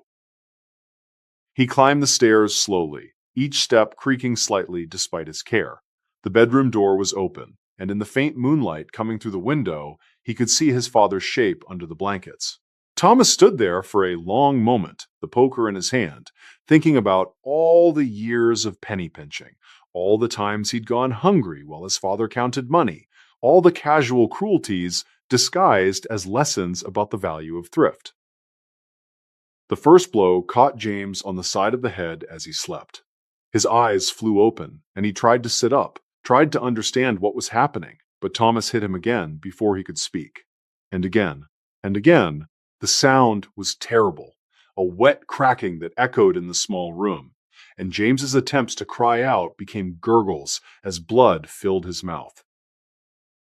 He raised his hands weakly, trying to protect himself, and Thomas broke his fingers with the poker before delivering the final blow that caved in the front of James's skull. When it was over, Thomas stood there shaking, the poker dripping blood onto the wooden floor. His father lay motionless, the blankets soaked dark, and the smell in the room was copper and something else, something that would haunt Thomas for the rest of his life. He'd expected to feel triumphant, liberated, but instead he just felt sick. Margaret appeared in the doorway, took one look at the scene, and went pale. But she didn't scream. She didn't run. She walked to the bed, checked that James was truly dead, and then turned to Thomas and said they needed to make it look convincing. They staged the scene carefully, knocked over a chair, scattered some of James's belongings, made it look like there had been a struggle. They opened a window in the parlor to suggest the burglar's entry point. Margaret cut her own arm with a kitchen knife, a shallow wound that bled impressively, and tore her nightgown to suggest she'd fought with the intruder. Thomas hid the poker in the root cellar, planning to dispose of it later. Then they waited an hour to make the timing right, and at midnight, Margaret ran screaming into the street, crying for help, saying her husband had been murdered by a burglar who'd broken in while they slept. Neighbors came running, and someone fetched the night watchman, and soon the cottage was full of people examining the scene, comforting the distraught widow and her shocked son. The investigation started immediately. The local constable, a man named William Fletcher, who'd worked dozens of burglaries, walked through the house looking at everything. He noted the open window, the scattered belongings, the defensive wounds on Margaret's arm. He examined James's body, saw the massive head trauma, counted at least 8 separate impacts. He interviewed Margaret, who tearfully explained that she'd heard a noise downstairs, woken her son, and they'd both come down to investigate, only to find a man in their parlor. James had come down too, had confronted the burglar, and been struck down. Margaret claimed she'd tried to fight the man off, which explained her injury, but he'd pushed her aside and fled through the window. Thomas corroborated the story. He said he'd arrived downstairs just as the man was climbing out the window, too late to see his face or give chase. Both of them claimed they'd heard nothing during the actual murder, despite it happening in the room directly above where Margaret slept and next to where Thomas's room was. When asked about this, Margaret explained that James always kept his door closed and the stone walls were thick. It was plausible enough. But Fletcher was troubled. Something about the scene didn't sit right with him. Burglars usually took things, but nothing was missing. The lockbox full of money sat undisturbed in James's bedroom. Silver candlesticks in the parlor were still there.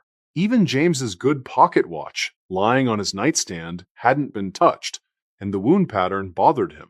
8 blows to the head delivered with enough force to break bone suggested rage more than a panicked burglar trying to escape. He interviewed the neighbors. Had anyone seen a stranger in the area, heard anything unusual, seen anyone running from the cottage? The answers were all negative. The lane was quiet that night. Nobody saw anything. Nobody heard anything. For a violent murder involving a struggle and screaming, it was remarkably unwitnessed. Fletcher went back to the cottage and looked at the open window more carefully. There was no mud on the sill, which was strange because it had rained 2 days before and the ground outside was still damp. A man climbing through would have left marks. The chair that was supposedly knocked over in the struggle was positioned oddly, like someone had placed it on its side rather than it falling naturally. And when he examined the blood splatter in the bedroom, it was all concentrated around the bed, with none of the scattered spray you'd expect from someone being beaten while moving around the room fighting back.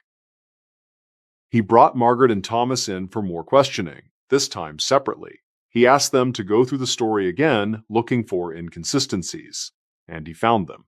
Margaret said the burglar had pushed her down the stairs. Thomas said the burglar had pushed past him in the hallway. Neither of those things could be true if the burglar had gone out the window. When confronted with this discrepancy, both of them got flustered, changed their stories slightly, tried to explain it as confusion from the shock. Fletcher pressed harder. He asked Thomas about his relationship with his father. Thomas said it was fine, normal, nothing unusual. But Fletcher had talked to people who worked with both of them, and they painted a different picture. James Clough was known as a tyrant who underpaid his own son and treated him like a servant. Fletcher asked Margaret about her marriage, and she gave the expected answers about love and respect, but her hands shook as she spoke, and her eyes wouldn't meet his. The breakthrough came from a maid who worked in a house down the lane. She told Fletcher that she'd seen Margaret and Thomas having intense conversations in the garden over the past few months. conversations that stopped abruptly whenever anyone came near. She'd thought it odd at the time, but hadn't connected it to anything sinister. Fletcher realized what he was looking at. Not a burglary at all, but a murder conspiracy. Carefully planned, but poorly executed. He arrested both of them on suspicion of murder. At first, they maintained their innocence, stuck to their story. But Fletcher had the poker found in the root cellar, still with traces of blood and hair on it. He had the inconsistencies in their testimonies. He had the lack of any actual burglary. And he had a motive, the years of abuse and the promise of inheritance. Under interrogation, Thomas broke first. He was young, inexperienced with lying, and the guilt was eating him alive. He confessed everything: the months of planning, his mother's role in convincing him, the actual murder. He showed no remorse for killing James, but seemed genuinely disturbed by how it had felt, by the reality of beating his father to death versus the abstract idea they'd discussed. When asked why he'd done it, he said simply, because James was frugal to the point of cruelty, because years of unnecessary suffering had made them desperate, because the money existed to make their lives bearable, but James preferred to hoard it like a miser. Margaret confessed too, once she knew Thomas had already talked. She admitted to planning it, to suggesting it, to helping stage the scene. But she tried to paint herself as the real victim, a woman driven to desperation by decades of abuse, of being denied basic necessities, while her husband sat on a pile of savings. She cried during her confession, but whether from genuine remorse or fear of the noose was unclear. Their trial was held in March of 1802 and lasted 3 days. The prosecution laid out the evidence, the confessions, the motive. The defense tried to argue that James's cruelty had driven them to it, that it was a kind of self-defense against years of abuse. But English law in 1801 didn't recognize financial abuse as justification for murder, and the jury took less than an hour to find both defendants guilty. Thomas Clough was hanged on April 23, 1802. He was 24 years old. His last words were an apology to his father, though whether he was apologizing for the murder or for getting caught, no one could say. Margaret Clough's sentence was commuted to life imprisonment due to her age and sex, and she died in prison 12 years later, never having spent a day enjoying the money she'd killed for. James Clough's savings, the money that had cost 3 lives, was seized by the Crown to pay for the trial and execution. What remained, about £40, was donated to the local poorhouse, where it fed and clothed dozens of people who actually needed it. The bitter irony is that if James had simply been less miserly, if he'd treated his family with basic decency, he'd have lived to old age and died in his bed, surrounded by people who tolerated him. Instead, his obsession with hoarding money turned his own family into killers. The cottage stood empty for years after that.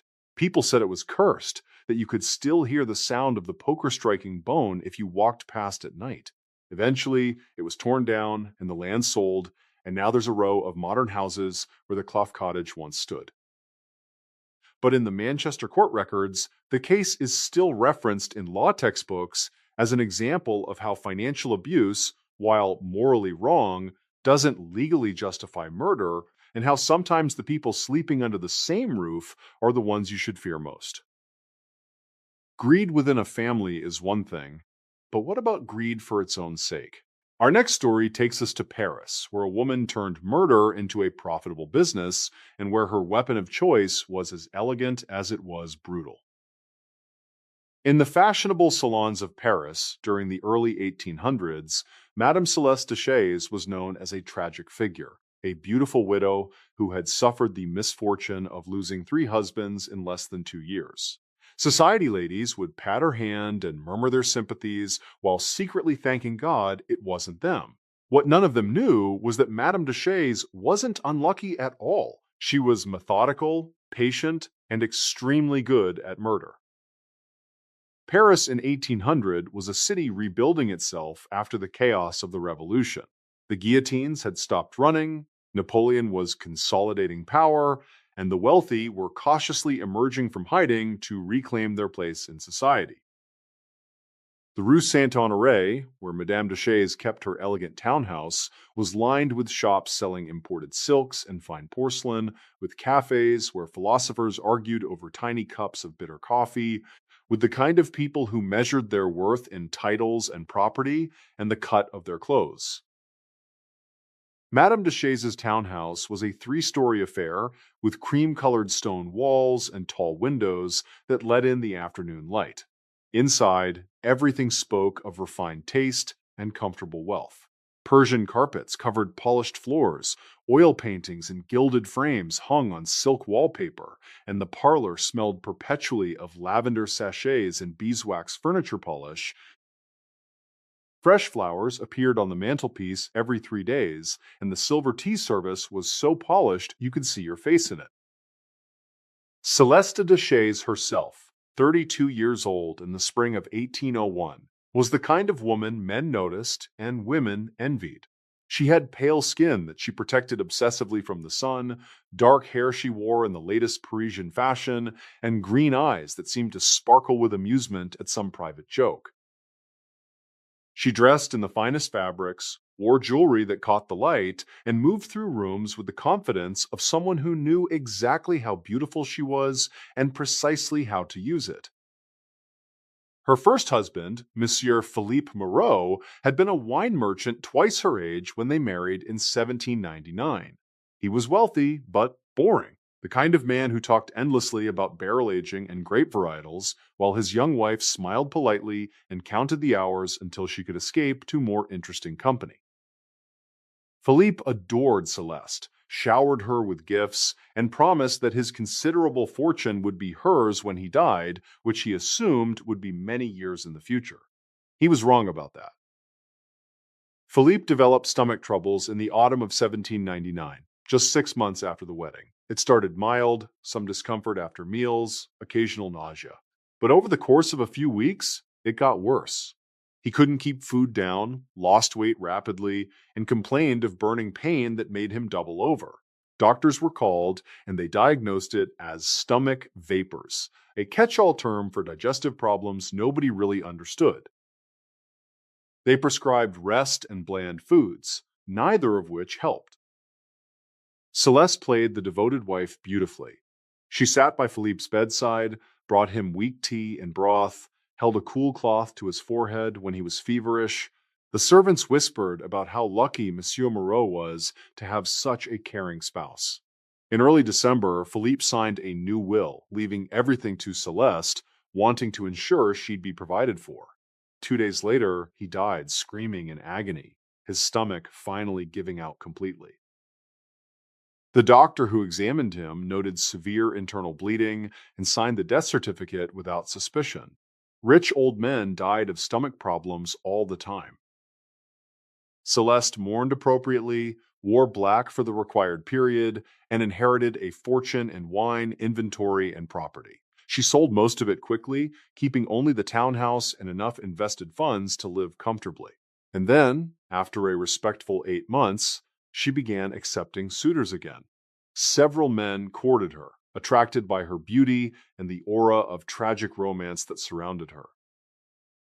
But the one she chose was Monsieur Laurent Dubois, a banker 15 years her senior with even more money than Philippe had possessed. They married in September of 1800, a quiet ceremony with just a few witnesses. Laurent was different from Philippe, more energetic, more demanding of her attention. He wanted a companion as well as a wife, someone to accompany him to the opera, to host dinner parties, to be seen on his arm at important social events. Celeste obliged, playing her role perfectly, but privately she found Laurent exhausting. He was also, inconveniently, in excellent health. That changed in November. Laurent began experiencing the same symptoms Philippe had, starting with mild stomach discomfort and escalating to severe pain and vomiting. He joked at first that perhaps Celeste's cooking didn't agree with him, though, of course, Celeste didn't cook, the servants did. But the joke stopped when he couldn't get out of bed, when every meal came back up. when his skin took on a grayish pallor that alarmed everyone who saw him. Different doctors were called this time, more expensive ones, and they poked and prodded and prescribed various treatments, none of which worked. Laurent deteriorated rapidly, much faster than Philippe had, and by early December he was barely conscious, his body racked with pain. Celeste had made sure he signed papers, giving her access to his accounts before he became too ill to hold a pen. On December 18th, 1800, Laurent Dubois died in the same bed where Philippe Moreau had died a year earlier. The doctors listed the cause as acute stomach inflammation and expressed sympathy to the twice-widowed Madame de Chaise. This time, society began to whisper. One husband dying of stomach troubles was unfortunate. Two was suspicious. But nobody said anything directly to Celeste, because what could they say? The doctors had found nothing wrong, no evidence of foul play, just two men who developed fatal digestive problems. Celeste mourned again, dressed in black again, and attended Mass, where the priest spoke of God's mysterious ways and the trials he sends to test us. But Celeste wasn't being tested. She was winning. Laurent's fortune was even larger than Philippe's, and now she had wealth enough to live exactly as she pleased for the rest of her life. Except that living exactly as she pleased apparently meant doing it again, because in March of 1801, just 3 months after Laurent's death, she began accepting calls from Monsieur Henri Fontaine, a textile manufacturer who owned factories in Lyon and a mansion in Paris. Henri was younger than her previous husbands, only 42, and he was besotted with Celeste in a way that would have been embarrassing if it wasn't so useful. He proposed within a month, offering her not just his fortune, but his name, his status, his complete devotion. They married in May of 1801, and Henri moved into the townhouse on Rue Saint-Honoré, into the bedroom where two men before him had died. The society ladies had stopped offering sympathy by now.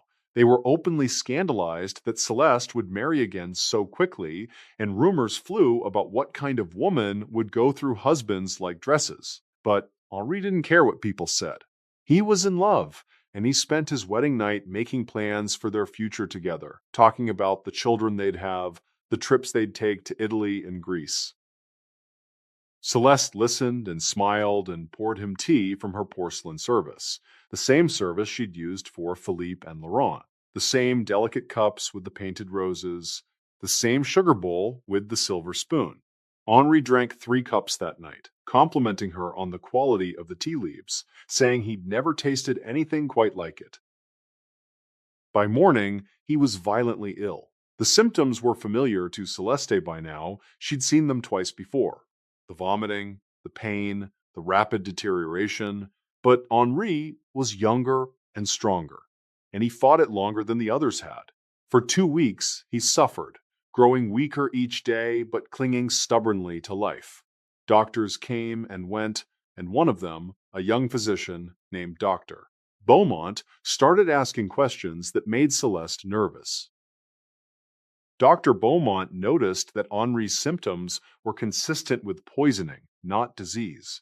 He observed that Henri seemed worse after drinking tea or eating meals prepared specifically for him, and better when he consumed nothing but water. He also learned about Celeste's previous 2 husbands and their similar deaths. Dr. Beaumont began to suspect what everyone else had whispered about but been too polite to voice. Madame de Chaise was killing her husbands. On June 7th, 1801, Dr. Beaumont arrived for his daily visit to find Henri sipping tea from a porcelain cup, with Celeste sitting beside him urging him to drink it all, saying it would help settle his stomach. Dr. Beaumont asked to examine the tea, and Celeste's face went pale. She said it was just tea, nothing special, but her hand trembled slightly as she set down the cup she'd been holding. Dr. Beaumont took the cup Henri had been drinking from and held it up to the light. At the bottom, barely visible, was a fine white powder that hadn't fully dissolved. He asked Celeste what it was, and she claimed it was sugar that had settled. But sugar dissolves in hot tea, and this powder was sitting at the bottom like sediment in wine. Dr. Beaumont said he was taking the cup for analysis and suggested that Henri stop consuming anything Celeste offered him. Henri, even in his weakened state, understood what was being implied. His wife, the woman he'd married just weeks ago, the woman he'd trusted completely, had been poisoning him. Every nerve in his body screamed danger, and for the first time since he'd gotten sick, he looked at Celeste not with love, but with fear. He asked her directly if she'd put something in his tea, and the way she hesitated, the way her eyes flickered away from his, told him everything he needed to know. Dr. Beaumont called for the police, and Celeste Deshay was arrested in her own parlor, still wearing the expensive silk dress she'd bought with her second husband's money. The cup was analyzed by a chemist, who found not one poison, but two. Belladonna, a plant extract that causes nausea, vomiting, and eventually organ failure. And crushed glass, ground so fine it was almost powder, designed to tear the stomach lining and cause internal bleeding that would make the poisoning look like natural stomach inflammation. It was brilliant, actually, in a horrible way. The belladonna would cause symptoms that seemed like disease, while the crushed glass would create physical damage that doctors would interpret as the cause rather than a symptom. The glass would tear the stomach from the inside, creating wounds that would bleed and hurt and mimic the effects of ulcers or inflammation. And the belladonna would mask some of the pain while accelerating the death, making it seem like a particularly aggressive case of stomach trouble rather than murder. When confronted with the evidence, Celeste initially denied everything. She claimed someone must have tampered with her tea service, that perhaps a servant had done it.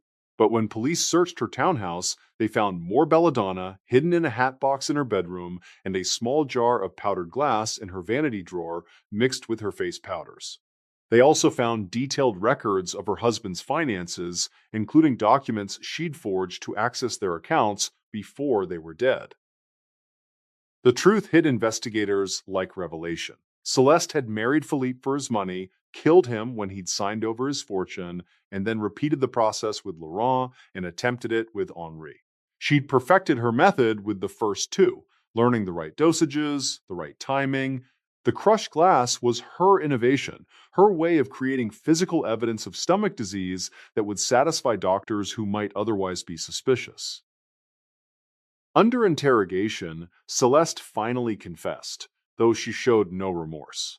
She explained her reasoning coldly, like she was discussing a business transaction. Old men married young, beautiful women, expecting companionship and maybe an heir. She'd provided the first and had no intention of providing the second. Why should she waste years of her life waiting for them to die naturally when she could accelerate the process and move on to the next fortune? She'd done nothing, she claimed, that men didn't do to women all the time, using them for their youth and beauty. She'd simply reversed the transaction. The trial was sensational. All of Paris talked about the Black Widow of Rue Saint-Honoré, the woman who'd murdered 3 husbands, or attempted to, with poison and crushed glass. The prosecution brought in Henri Fontaine, still weak but recovering now that he was no longer being poisoned, to testify about his wife's deception.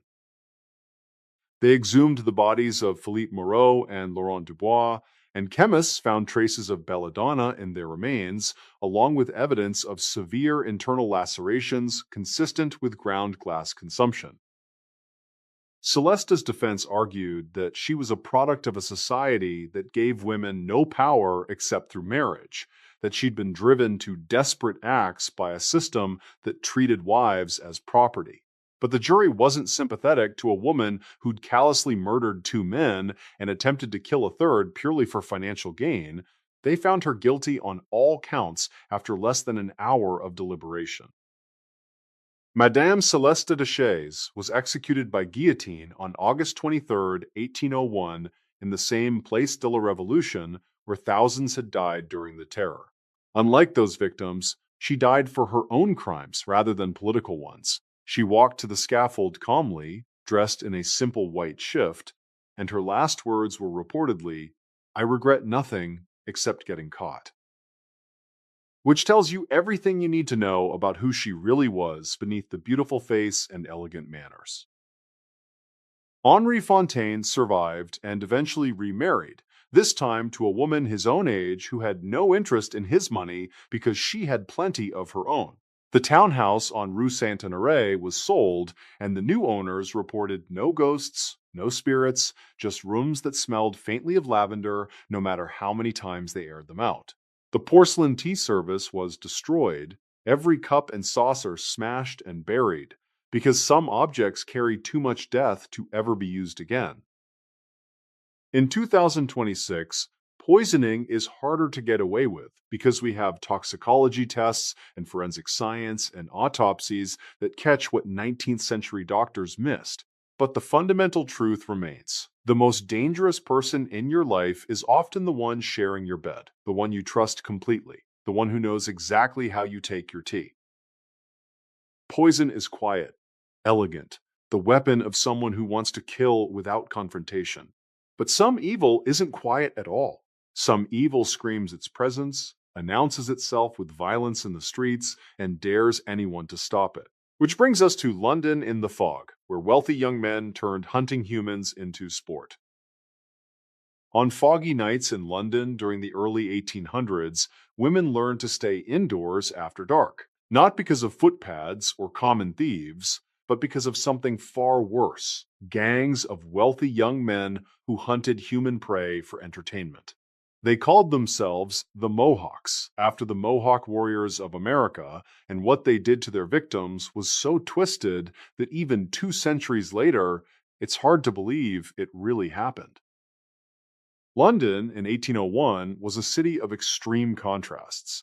The wealthy lived in grand townhouses in Mayfair and Belgravia, with servants and carriages and lives of complete leisure. The poor crammed into rookeries in the East End. Whole families sharing single rooms, working 16-hour days in factories that poisoned them slowly. And between these two worlds, at night, in the fog that rolled up from the Thames and turned the streets into a maze of shadows, the sons of the wealthy came out to play their sick games. The fog itself was a living thing in London, thick and yellowish from coal smoke, smelling of sulfur and whetstone and the river's rot. It would settle over the city like a blanket, reducing visibility to a few feet, muffling sounds, turning familiar streets into alien landscapes. Street lamps created small islands of weak light that barely penetrated the murk, and between them was darkness so complete you could walk past someone and never know they were there. It was perfect hunting weather. The Mohawks typically operated in groups of 5 to 8, young men ranging from 18 to 25, all from aristocratic families with names that appeared in Burke's Peerage. They dressed in expensive clothes, carried silver-topped walking sticks, and spoke with the refined accents of Eton and Oxford. During the day, they were respectable members of society. At night, they became monsters. Their favorite targets were women traveling alone, particularly young servants walking home after working late at the houses of the wealthy. These girls couldn't afford sedan chairs or carriages, so they walked, often for miles, through dark streets, trying to get home before the worst of the night descended. They were vulnerable, isolated, and most importantly, they had no power, no connections, no way to seek justice if something happened to them. Sarah Mitchell was 19 years old, a housemaid in a Belgravia townhouse, when she encountered the Mohawks on a November night in 1801. She'd been kept late, scrubbing floors, and it was past 10 when she finally left through the servants' entrance and started the long walk to her lodging house in Southwark. The fog was particularly thick that night, and she kept to the main streets where she could, walking quickly, her shawl pulled tight against the damp cold. She heard them before she saw them, male voices, laughing, the sound echoing strangely in the fog. Sarah's first instinct was to hide, to duck into a doorway until they passed, because women knew that groups of drunk men at night meant trouble. But she hesitated too long, and suddenly they were there, materializing out of the fog like ghosts, surrounding her in a loose circle that blocked her escape in every direction. There were 6 of them, all young, all well-dressed and all wearing masks made of black silk that covered the upper halves of their faces. The leader, a tall man with expensive boots and a walking stick with a silver wolf's head handle, looked her up and down and smiled. He asked if she was out for an evening stroll, his tone mocking, and the others laughed. Sarah tried to walk past them, saying she needed to get home, but they closed the circle tighter. What happened next would haunt Sarah for the rest of her life. The men grabbed her, not violently at first, but firm enough that she couldn't break free, and announced that she was going to dance for them. They called it sweating, and it was one of their favorite games. They forced Sarah to dance, to twirl and jump and move continuously while they stood in a circle, clapping and laughing and making crude comments about her appearance. When she tried to stop, they would poke her with their walking sticks, hard enough to bruise, until she started moving again. They made her dance for what felt like hours, but was probably closer to 30 minutes. Her legs were shaking, her breath coming in ragged gasps, sweat soaking through her dress despite the cold. She begged them to stop, begged them to let her go, but they just laughed harder. One of them suggested they make her dance naked, and Sarah felt something cold and heavy press on her chest, a terror so complete that her vision started to gray at the edges. But then someone shouted from down the street, a man's voice calling out to ask what was happening, and the Mohawks scattered like rats. They vanished into the fog as quickly as they'd appeared, leaving Sarah collapsed on the cobblestones, sobbing and gasping for air. The man who'd shouted, a night watchman making his rounds, helped her up and asked if she was hurt. Sarah tried to explain what had happened, but the words came out jumbled and incoherent. The watchman walked her to a main street and told her to go straight home, which she did, looking over her shoulder every few steps. Sarah wasn't the first victim, and she wouldn't be the last. Around the same time, a woman named Elizabeth Harper had an even worse encounter. Elizabeth was 23, a seamstress who worked late to meet deadlines, and she was walking home through a residential area when she heard footsteps behind her. She quickened her pace, but the footsteps matched her speed, and then there were more footsteps in front of her, and she realized she was being herded. The Mohawks appeared from side streets, cutting off her escape routes, and this group had a different game in mind. They had a sedan chair, one of those enclosed boxes on poles that wealthy people used for transport, and they tipped it over in front of Elizabeth and told her to get in.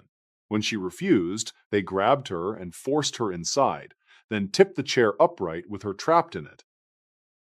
The door was jammed shut from the outside, and Elizabeth was sealed in darkness, unable to see, barely able to breathe.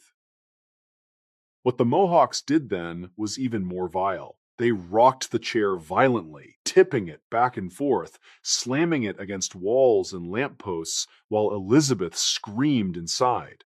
They reached through the small windows and grabbed at her, tearing her dress, touching her in ways that made her skin crawl. Elizabeth could hear them laughing, could hear them making bets about what they would do to her next, and she genuinely believed she was going to die in that chair, suffocated or beaten to death for the amusement of men who saw her as nothing more than an object for their entertainment. The attack only stopped when a group of dock workers heard the commotion and came to investigate. The Mohawks fled, as they always did when confronted by anyone who might fight back, leaving the sedan chair on its side in the street with Elizabeth trapped inside. The dock workers pried open the door and found her hysterical, her dress torn, her face bleeding from where she'd been struck through the window. One of the men recognized her and walked her home, and Elizabeth's father, a blacksmith with a temper, went straight to the magistrate to file a complaint. But here's where the true evil of the situation reveals itself. The magistrate, a man named Sir Thomas Bellingham, listened to the complaint with apparent sympathy.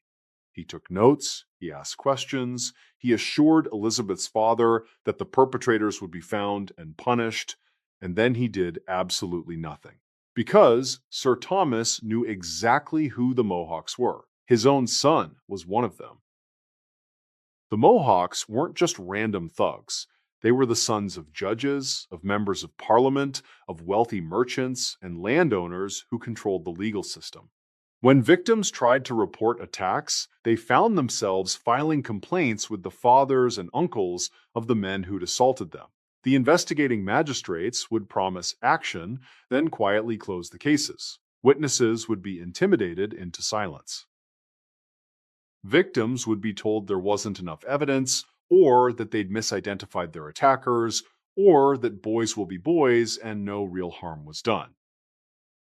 A maid named Catherine Price learned this the hard way when she tried to seek justice after being attacked by the Mohawks. They'd cornered her in an alley and performed what they called tipping, where they would flip women's skirts over their heads and hold them there while making lewd comments and groping them. Catherine managed to tear off one attacker's mask during the struggle, and she got a clear look at his face. She recognized him as the son of a local alderman, a man she'd seen at church, at social gatherings, someone whose family employed her sister. Catherine went to the authorities with this information, certain that identifying one of the attackers would lead to justice. Instead, she found herself accused of lying, of trying to slander a respectable young man for attention or money.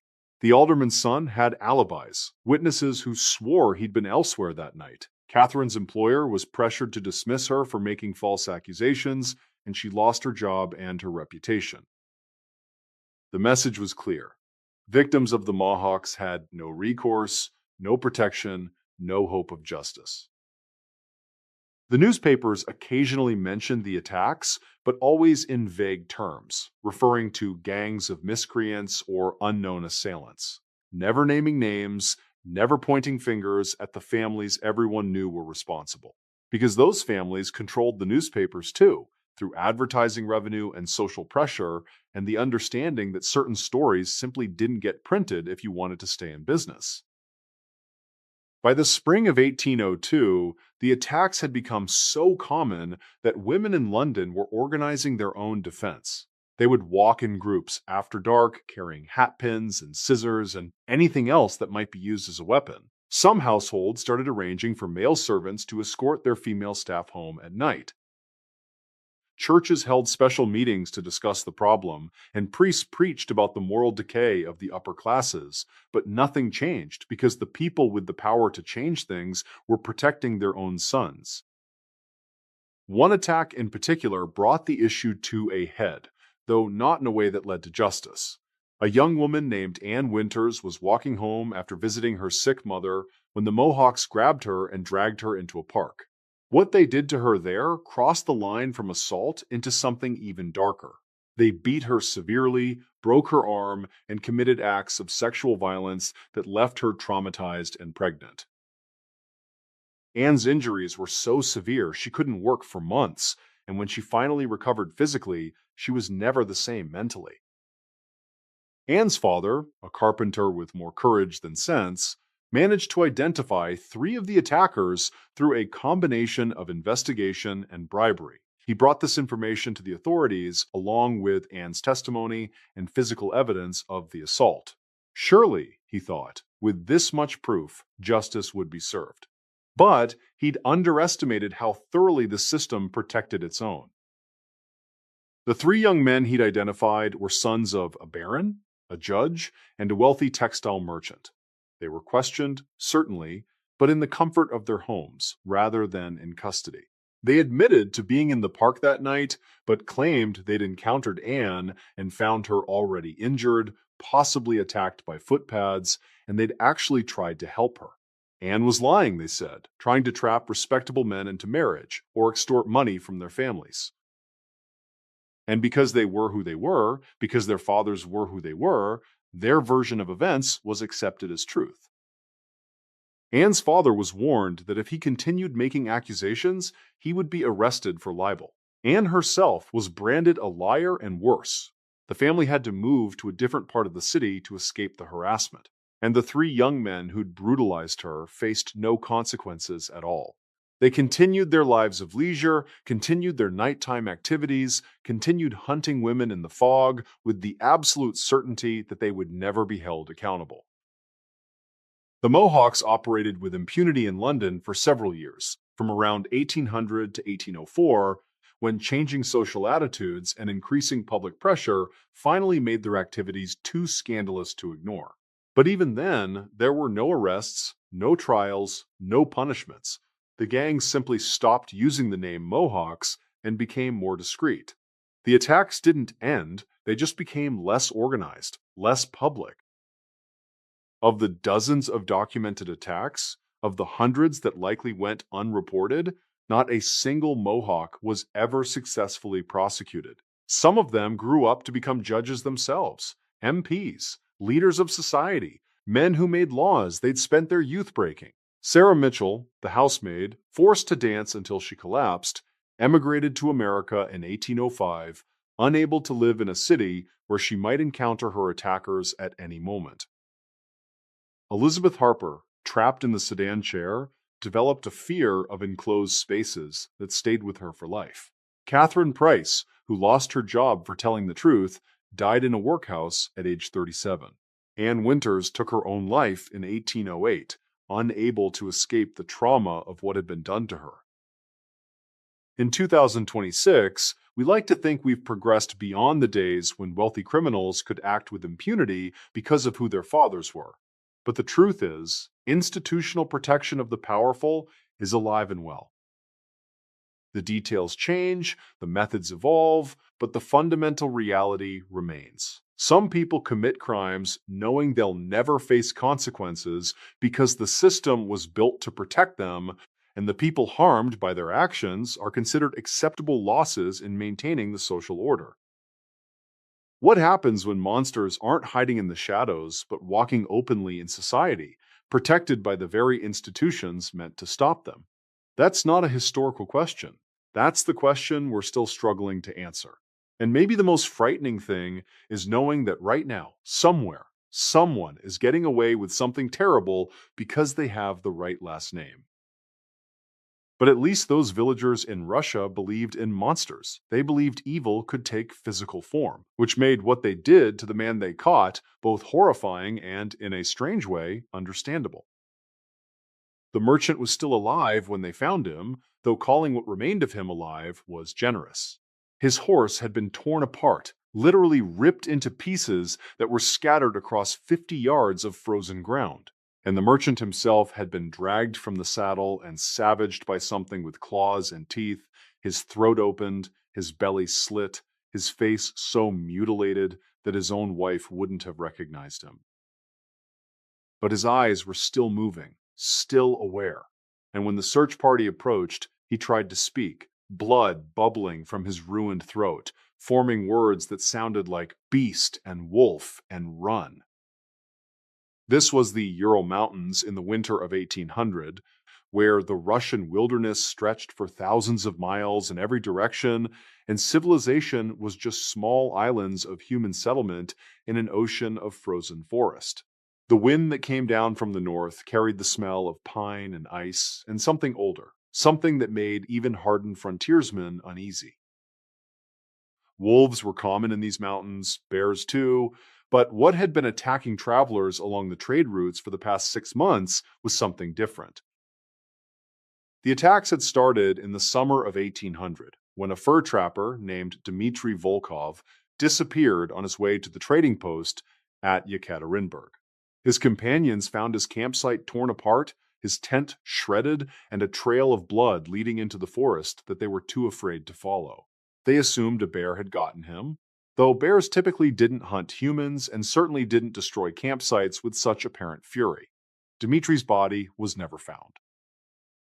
3 weeks later, a family traveling by wagon was attacked at dusk.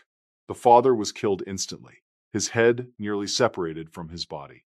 The mother and children managed to flee into the forest and hide until morning, and when they emerged and found help, they told a story that nobody wanted to believe.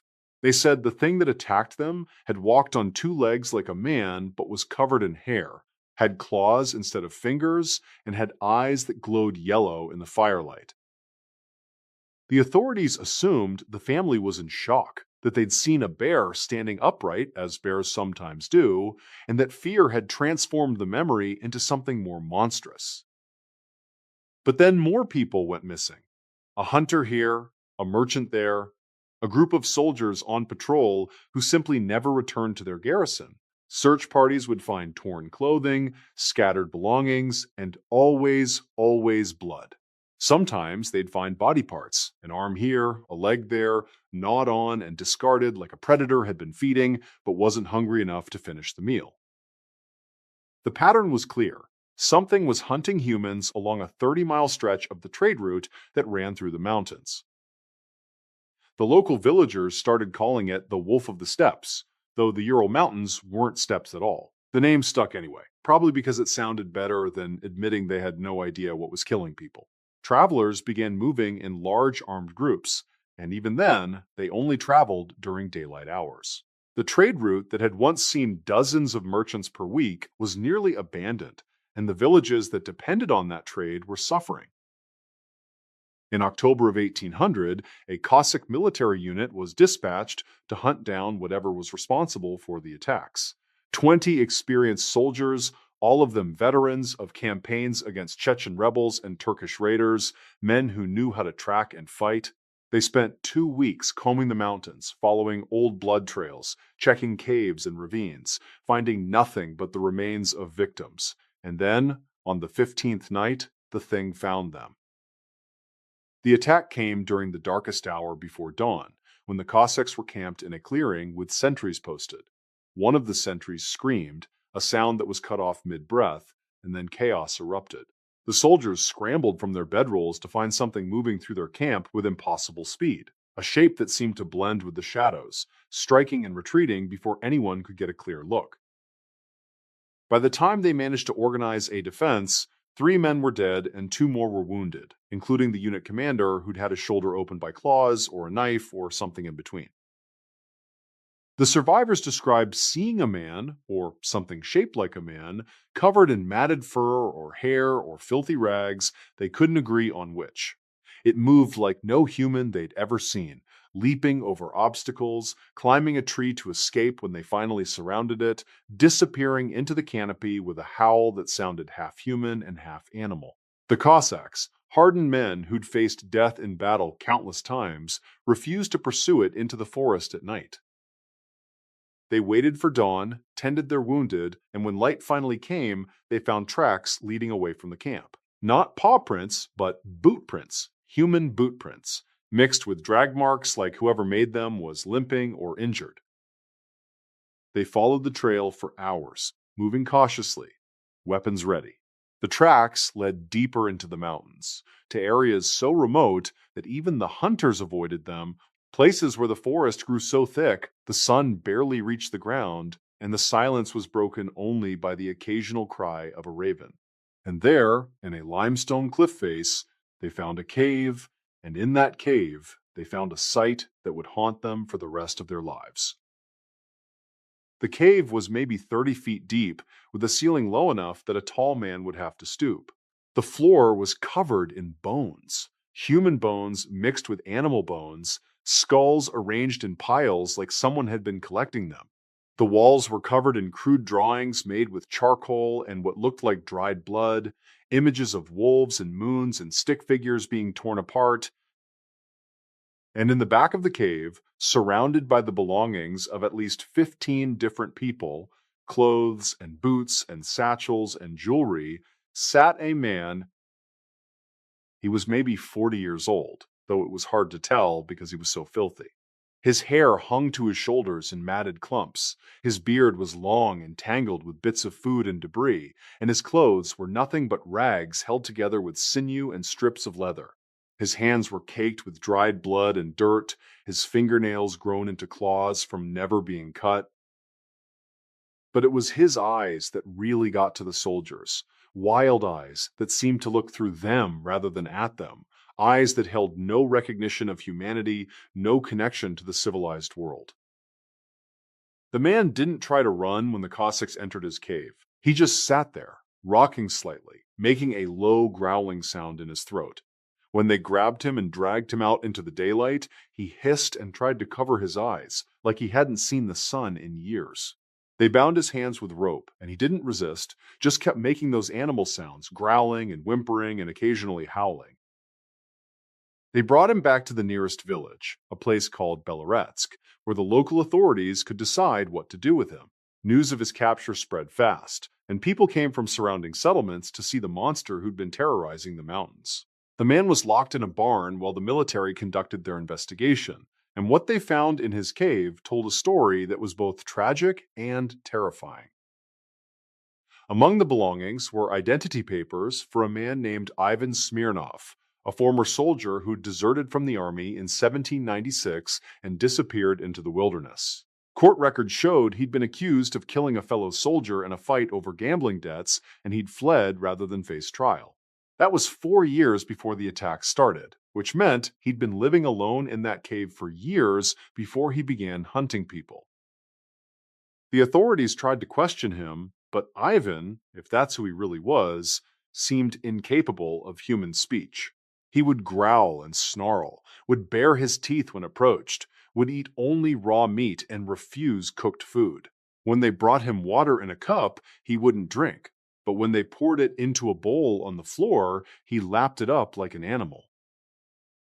A priest was brought in to try to reach whatever humanity might remain, and Ivan attacked him, trying to bite his throat before the guards pulled him away. But here's where the story gets even stranger. Ivan started talking, not in Russian, but in broken, growled phrases that sounded more animal than human. And what he said terrified everyone who heard it. He claimed he wasn't a man anymore. He said he'd become a wolf, that the transformation had happened gradually over the years alone in the wilderness, that he could feel himself changing with each full moon, growing stronger, faster, more connected to the beast inside him. He said he hunted because that's what wolves do, and the taste of human flesh was sweeter than any animal. Now, obviously, werewolves aren't real. We know that. But in 1800, in rural Russia, people absolutely believed in them. The concept of lycanthropy was taken seriously, and there were documented cases of courts trying and executing people for being werewolves. So when Ivan started claiming he was a wolf in human form, when he demonstrated behavior that seemed more animal than human, when 15 people were dead and this creature was the only possible culprit, the villagers didn't see a traumatized hermit who'd gone insane from isolation. They saw a monster that needed to be destroyed. The military commander wanted to transport Ivan to a proper prison to have him tried in a court of law for the murders. But the villagers, led by the families of the victims, demanded immediate justice. They argued that transporting Ivan would risk him escaping or attacking more people. They said a werewolf couldn't be contained by ordinary means, that he would break free and continue killing. And they pointed out that under Russian law, they had the right to protect their community from supernatural threats. A mob formed outside the barn where Ivan was being held, hundreds of people carrying torches and farming tools, demanding the creature be turned over to them. The military commander, with only 20 soldiers and facing a crowd that vastly outnumbered him, made a choice he would regret for the rest of his life. He stepped aside and let the mob have their prisoner. They dragged Ivan from the barn into the village square, and he fought them every step of the way, snarling and snapping his teeth, trying to bite anyone who got close. The crowd was screaming for his death, shouting about justice and protection and cleansing the land of evil. Someone built a pyre in the center of the square, stacking wood and brush and anything that would burn. And despite the military commander's protests, despite the priest's pleas for mercy, despite everything civilized law should have demanded, they tied Ivan to a stake and set him on fire. Ivan's screams as he burned were described as inhuman, a sound that was part howl and part shriek and part something that had no name. He struggled against the ropes, his hair catching fire first, then his clothes, then his skin. The crowd watched in silence as he burned, some making the sign of the cross, some covering their ears against the screaming, some turning away but unable to look away completely. It took maybe 10 minutes for Ivan to die, though witnesses said it felt like hours, and when the fire finally consumed him completely, There was nothing left but ash and bone and the smell of burned flesh that would linger in that square for weeks. The attacks stopped after that. No more disappearances, no more bodies found torn apart on the mountain trails. The trade route reopened, merchants returned, and life in the villages went back to normal. The villagers took this as proof that they'd killed a werewolf, that Ivan Smirnov had truly been a monster in human form, and that burning him had lifted a curse from the land. But the military commander who'd been forced to surrender Ivan to the mob had a different interpretation. In his official report, he wrote that Ivan Smirnov was a deserter who'd lived in isolation so long he'd lost his humanity, not through supernatural transformation, but through the simple erosion of civilized behavior. He'd become a feral human, an animal in man's shape, driven by instinct and madness rather than demonic possession. And the mob had burned a sick man alive because they needed to believe in monsters rather than confront the possibility that one of their own could become something so terrible. In 2026, we understand that prolonged isolation can cause severe psychological damage, that humans need social contact to maintain their humanity, that someone living alone in a cave for years would deteriorate mentally and physically in ways that might seem monstrous. We know Ivan Smirnov wasn't a werewolf, that the full moon doesn't trigger transformation, that his crimes were the result of madness and trauma, not supernatural evil. But I don't know about you, but I find something deeply disturbing about the mob's certainty. They were so convinced they were fighting evil that they committed evil themselves, burning a man alive without trial, without due process, without mercy. They became monsters while hunting one, and they never saw the irony because they believed absolutely in their own righteousness. Ivan Smirnov died in agony in that village square, and whether he was a werewolf or just a broken man who'd become an animal through isolation, we'll never really know.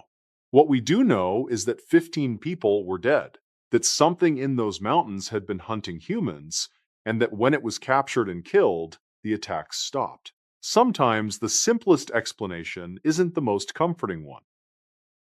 At least those villagers believed in monsters and evil and the need for protection, however brutally they expressed it. Our next case takes us back to civilization, to America, where a man who helped write the rules of society would be murdered by someone who knew those rules could be twisted to protect the guilty. In the spring of 1806, one of America's founding fathers lay dying in agony in his Richmond, Virginia home, and he knew exactly who was killing him. George Wythe, 80 years old, a signer of the Declaration of Independence and mentor to Thomas Jefferson, spent his final days watching his grandnephew inherit everything he owned while the law he'd helped create protected his murderer from justice. The poison had been administered slowly, carefully, over years, and by the time Wythe realized what was happening, it was already too late. Richmond in 1806 was a young city trying hard to be sophisticated, the new capital of Virginia after Williamsburg had been deemed too small and too tied to colonial memories. The houses along Main Street were built in the Federal style, red brick with white columns, speaking of prosperity and Republican virtue. The streets were wide and planned, not the organic tangles of older cities, and at night you could smell honeysuckle growing over garden walls, mixing with the less pleasant odors of horse manure and the James River's muddy banks. George Wythe's house was one of the finest in Richmond, a 3-story brick mansion with a library that took up an entire floor. The shelves were packed with books in Latin and Greek and English, legal texts and philosophy and poetry, the accumulated knowledge of a man who'd spent his life studying law and teaching others to love it as much as he did. The morning light would stream through tall windows, illuminating dust motes that drifted through air that smelled of old leather and ink, and the pipe tobacco Wythe occasionally smoked.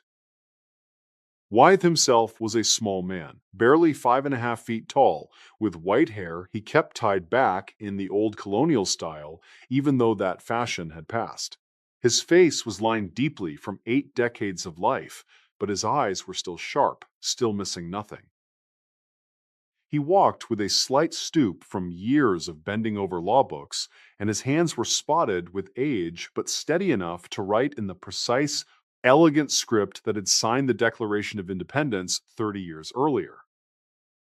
He'd never remarried after his wife died in 1787, had no children of his own, and had poured his paternal instincts into teaching. Thomas Jefferson had studied law under him and credited Wythe with shaping his thinking about justice and democracy.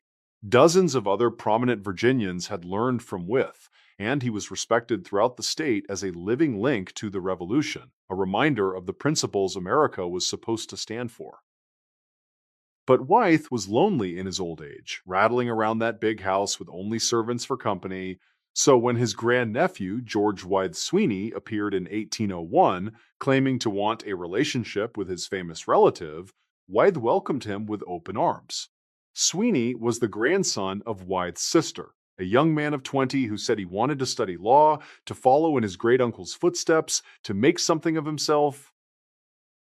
Wythe, who'd always wanted a son, saw this as a gift in his declining years. George Wythe Sweeney was handsome in the way that lets people get away with things, with dark hair and an easy smile and a talent for saying exactly what people wanted to hear. He moved into Wythe's house, supposedly to study, and Wythe paid for his expenses, bought him clothes and books, introduced him to important people. Wythe even changed his will, leaving everything to Sweeney with the understanding that the boy would carry on the family name and honor Wythe's legacy. But Sweeney had no interest in law or legacy. He was interested in money, specifically his great-uncle's money, and he was willing to wait for it only so long. At first, he made some effort to pretend, sitting in the library with books open, attending court sessions, asking intelligent questions. But as months turned into years, his true nature emerged. He gambled heavily, losing money Wythe had given him for tuition. He drank too much and came home late, smelling of whiskey and cheap perfume. He ran up debts with local merchants and expected Wythe to pay them. Wythe, who'd been such a good judge of character in his legal career, was blind when it came to family. He made excuses for Sweeney, paid the debts, lectured him gently about responsibility and self-control. And when Sweeney's behavior got particularly bad, when the gambling debts got too large or the scandals too public, Wythe would threaten to change his will to cut Sweeney out of his inheritance. These threats would produce temporary improvement, a few weeks of good behavior before Sweeney would slide back into his old patterns. By 1805, Wythe was starting to lose patience. At 79 years old, he'd begun to feel his mortality, and the realization that he'd wasted 5 years on an ungrateful wastrel sat heavy on his conscience. He started talking about changing his will again, but this time he meant it. He told friends he was going to leave his estate to establish a school for poor children, that Sweeney had proven himself unworthy of the Wythe name. Sweeney heard these rumors, and something in him shifted from impatient to desperate. The poisoning probably started in the winter of 1805, though the exact date is impossible to pinpoint. Wythe began experiencing stomach troubles, nothing severe at first, just occasional nausea and loss of appetite. He attributed it to age, to too much rich food at Christmas dinners, to the general decline that comes with entering your 9th decade. His doctor agreed, prescribed rest and a bland diet, and thought nothing more of it. But the symptoms didn't improve. They got worse, slowly, gradually, in a way that seemed natural but in retrospect was carefully controlled. Wythe would have good days and bad days, weeks where he felt almost normal, followed by weeks where he could barely keep down water. He lost weight, his skin took on a grayish tinge, and his hands developed a tremor that made writing difficult. Friends who visited commented on how frail he looked, how the great George Wythe seemed to be fading before their eyes.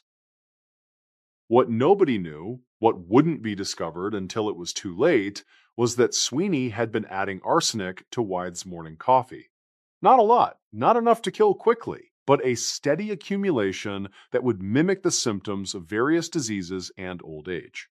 Arsenic was easy to obtain in 1806, sold openly in apothecaries for killing rats, and it was tasteless in small doses, especially in the bitter coffee Wyeth preferred.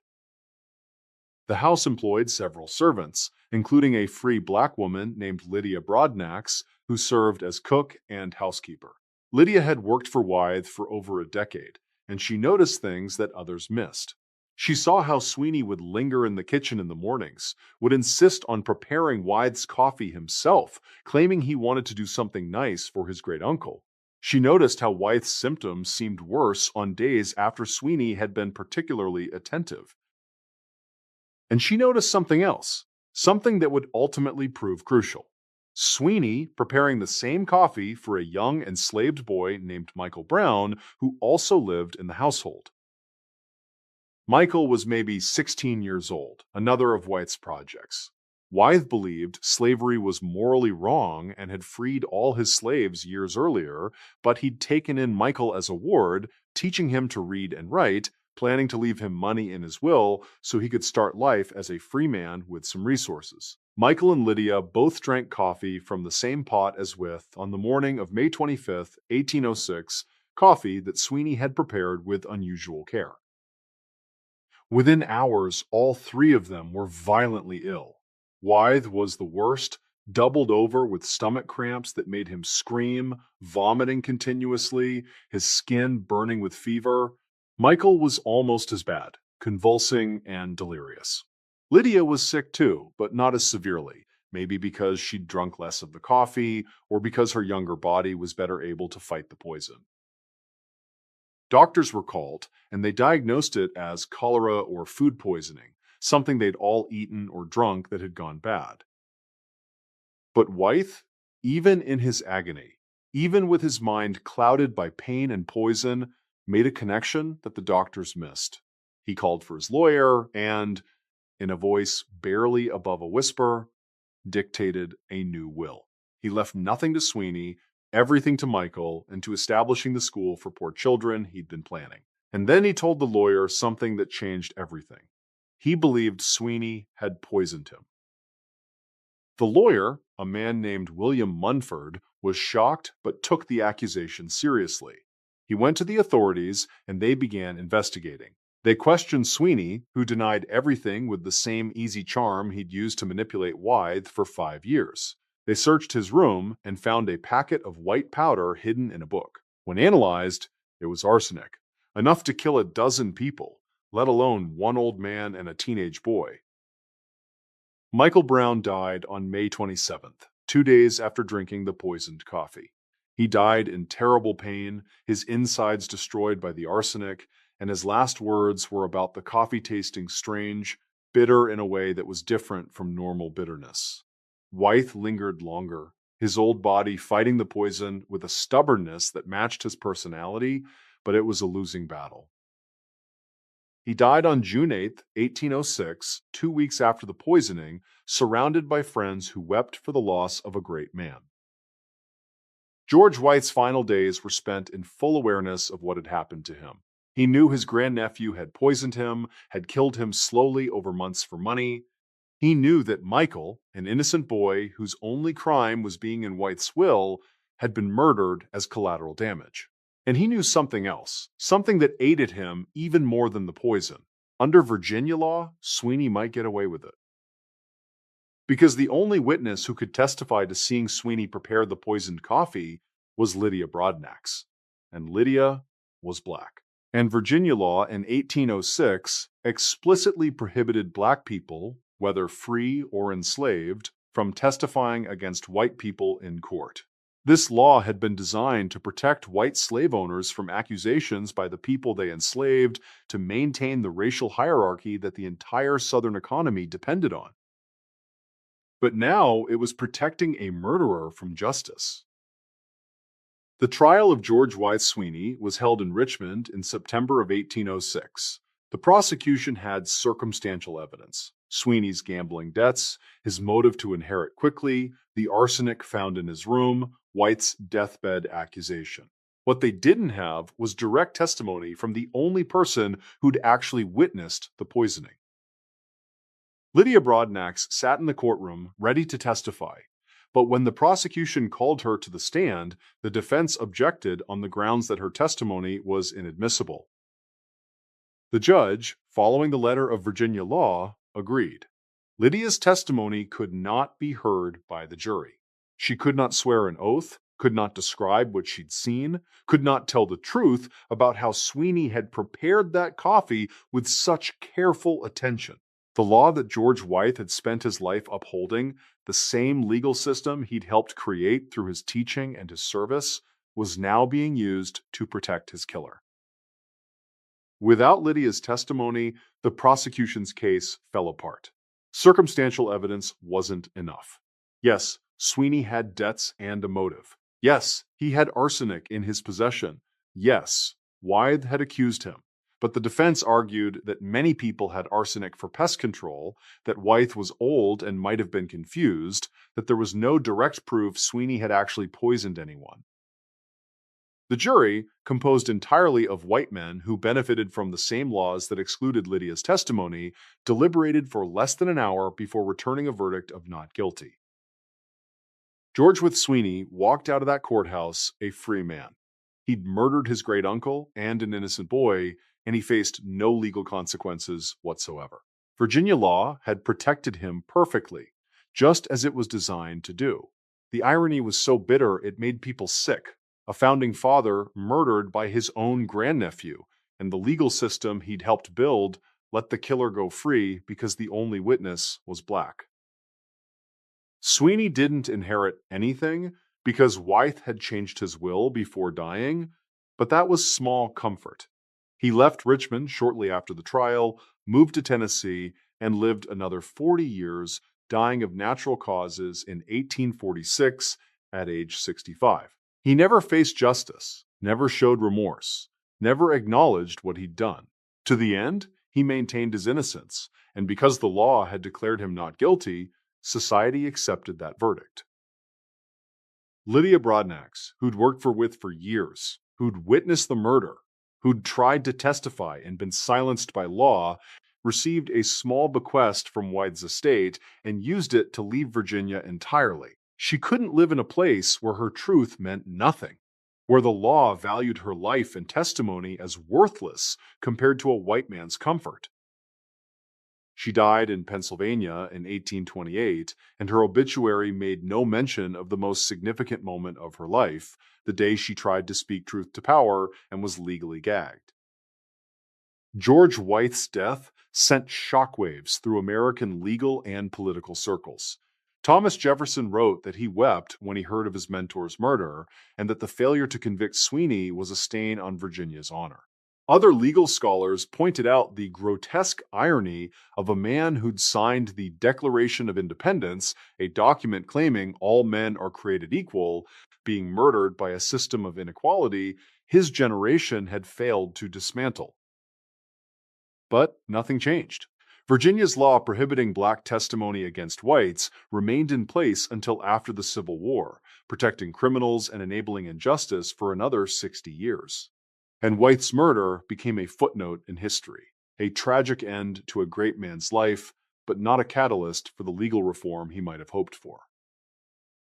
In 2026, we like to think we've moved beyond laws that explicitly protect certain people based on race.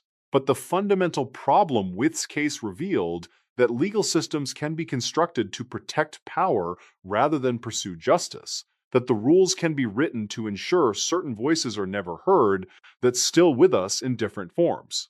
The methods change, the language evolves, but the core issue of who gets believed and who gets silenced remains very much alive. George Wythe died knowing his murderer would walk free, killed by a legal system he'd spent his life building and a racial hierarchy he'd opposed but never successfully dismantled. If there's a hell for irony, that's what it looks like. And maybe, just maybe, the worst part is knowing that 200 years later, we're still struggling with the same questions about justice and equality that Wythe's death should have answered. The next story might make you question everything you think you know about the powerful and their secrets, because sometimes the most dangerous conspiracies aren't theories at all. In the winter of 1801, in a stone hunting lodge on the outskirts of Dublin, Ireland, something terrible happened behind locked doors. The authorities found a room drenched in blood, walls covered in occult symbols, and evidence of a ritual that should have left a body. But there was no body, just blood. So much blood that it had soaked into the floorboards and dripped through the ceiling into the room below. And when they questioned the men who'd been there that night, all of them, high-ranking politicians and members of Ireland's elite, they got a story so absurd it could only be a lie, or the truth was even worse. The Hellfire Club wasn't actually called that by its members. They referred to themselves as the Order of St. Francis, a joke name meant to mock the pious and the religious. But everyone else called them the Hellfire Club because of the rumors that swirled around their activities, whispers about black masses and demonic rituals and acts of depravity that polite society refused to name out loud. They met in a lodge on Montpelier Hill, a remote location where screams wouldn't carry to nearby villages and where privacy was absolute.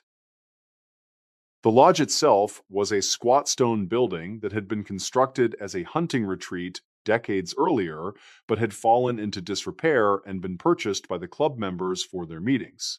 It sat on top of the hill like a wart on the landscape, surrounded by bare trees that creaked in the constant wind. The building had thick walls, narrow windows, and a single heavy wooden door that could be barred from the inside. Inside, the main room had a large fireplace, rough wooden furniture, and walls that had been painted black at some point, though the paint was peeling and flaking. The club had maybe 20 members, all men, all wealthy, all connected to Irish politics or the legal system or the Anglican Church. They were barristers and members of parliament, judges and landowners, the kind of people who made decisions that affected thousands of lives. During the day, they were respectable pillars of society. At night, at least once a month, when the club met, they engaged in activities that ranged from the merely scandalous to the potentially criminal. Most of their meetings were exercises in aristocratic boredom, trying to shock itself into feeling something. Excessive drinking, gambling for absurd stakes, hiring prostitutes, and conducting mock religious ceremonies where the women played roles in parodies of Catholic Mass. It was juvenile, offensive, and exactly the kind of thing rich men with too much time and too little oversight would do. But it was also, technically, legal. Blasphemous and morally questionable, sure, but not actually against any law. But the meeting on January 13th, 1801, was different. The rumors about what happened that night started circulating within days, whispered in Dublin pubs and parlors, growing more elaborate with each retelling. The core story was consistent, though. The Hellfire Club had conducted a ritual, a real one, involving a young woman who'd been brought to the lodge against her will. Depending on who was telling the story, she was a prostitute or a servant or a virgin sacrifice. What happened to her varied too, but all versions ended with her death. The authorities might have dismissed it as just more scandalous rumors, except for one problem. A young woman named Catherine Walsh had gone missing. Catherine was 22, a housemaid who worked for a family in Dublin, and she disappeared on the night of January 13th after leaving work to walk home. Her route would have taken her near the base of Montpelier Hill, and several people reported seeing a carriage, the kind wealthy men used, in that area around the time Catherine would have been walking past. Catherine's family filed a missing person report, and the constables made inquiries. They heard the rumors about the Hellfire Club, heard whispers that Catherine had been seen being forced into a carriage by men in expensive clothes, heard secondhand accounts of screaming coming from the lodge that night.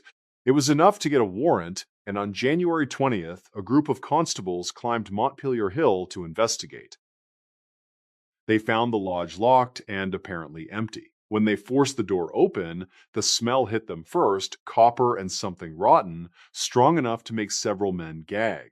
The main room looked normal at first glance. Furniture in place, fireplace cold, nothing obviously wrong. But then they noticed the door to the back room and the dark stains on the floor leading toward it. The back room was maybe 15 feet square, with no windows and a single door. When the constables opened it, they found a scene that would haunt them for the rest of their lives. The floor was covered in dried blood, pools of it, so much that it had formed puddles in the low spots where the floorboards had warped. The walls were splattered with blood in patterns that suggested violence, struggle, arterial spray, and covering every available surface were symbols drawn in what appeared to be more blood. Pentagrams, inverted crosses, strange sigils that none of the constables recognized, words in Latin and possibly other languages. In the center of the room was a wooden table, rough-hewn and stained dark. On the table were candles, dozens of them, melted down to nubs, their wax mixed with blood that had dripped from the table's surface.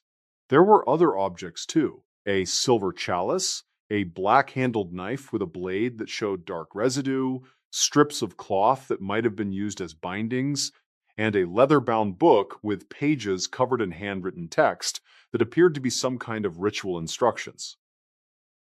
What there wasn't was a body. No Catherine Walsh, no remains, no evidence of where all that blood had come from, except that it had clearly come from someone.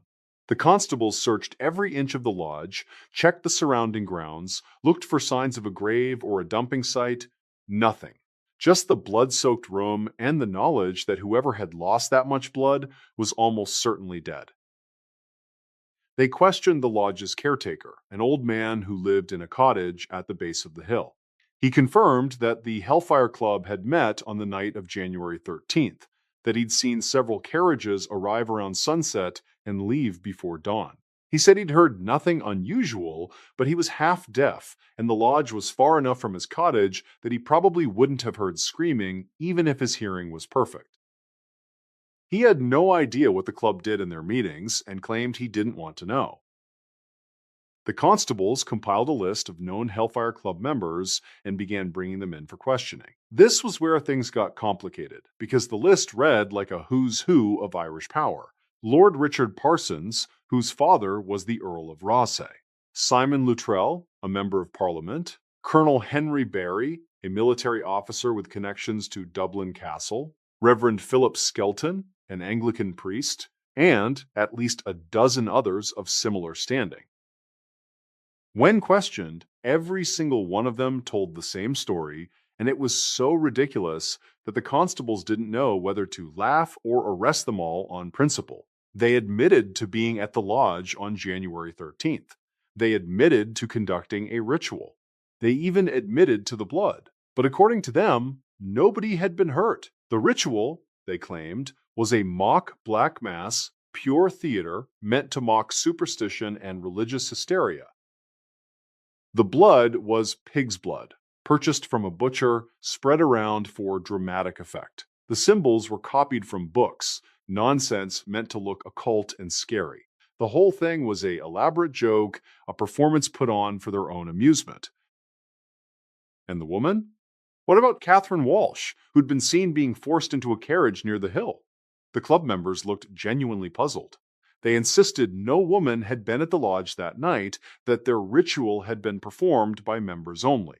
If someone had seen a woman being forced into a carriage, it had nothing to do with them. Catherine Walsh, wherever she was, had no connection to the Hellfire Club. The lead investigator, a constable named Thomas McKinley, didn't believe a word of it. The amount of blood in that room was far too much to be from a pig, and the spray patterns were wrong for an animal being butchered. The bindings on the table had marks suggesting human wrists had been tied there, and the timing of Catherine's disappearance, the location, the eyewitness accounts, all of it pointed to the club's involvement. But proving it was another matter entirely. Without a body, without physical evidence beyond the blood, without witnesses willing to testify against powerful men, McKinley had no case. He brought in medical experts to analyze the blood, but in 1801, forensic science was primitive. They couldn't definitively say if it was human or animal, though they noted the quantity was consistent with a human bleeding out. They found hair in the dried blood, but hair analysis was even less developed than blood analysis. McKinley tried a different approach. He offered immunity to any club member willing to testify truthfully about what happened. None of them took the offer. He interviewed every servant, every merchant, every person who might have sold the club supplies or information. He tracked down the butcher shops in Dublin, and none of them had sold pig's blood to anyone connected to the club. He searched for Catherine Walsh's body, dragging pawns, checking abandoned buildings, following every possible lead. Catherine's body was never found. Weeks turned into months, and the investigation stalled.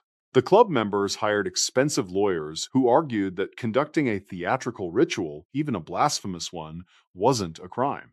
That buying pig's blood and spreading it around for effect wasn't illegal.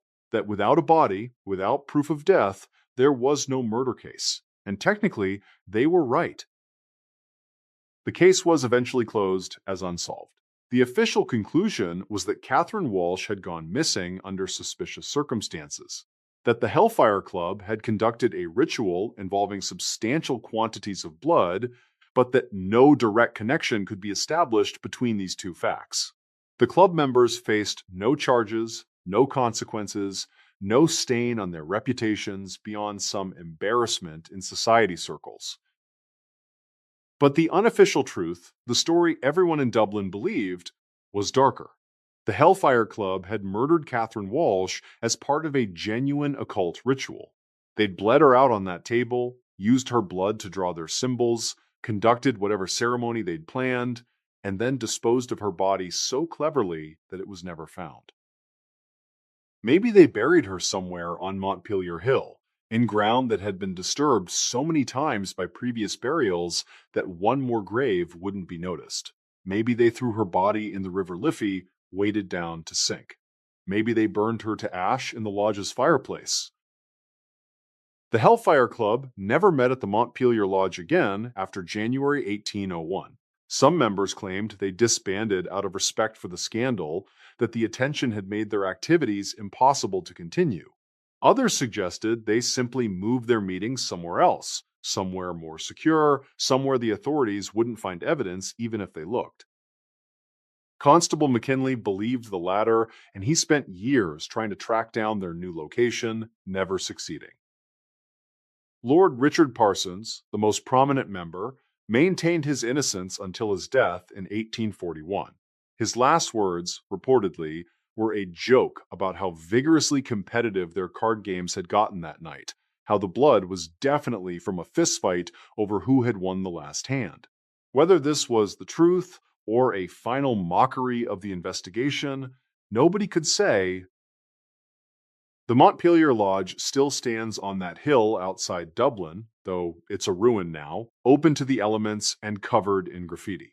Tour guides tell the story of the Hellfire Club to tourists, making it spooky and mysterious, leaving out the part about powerful men possibly murdering a housemaid and facing no consequences because the system protected them.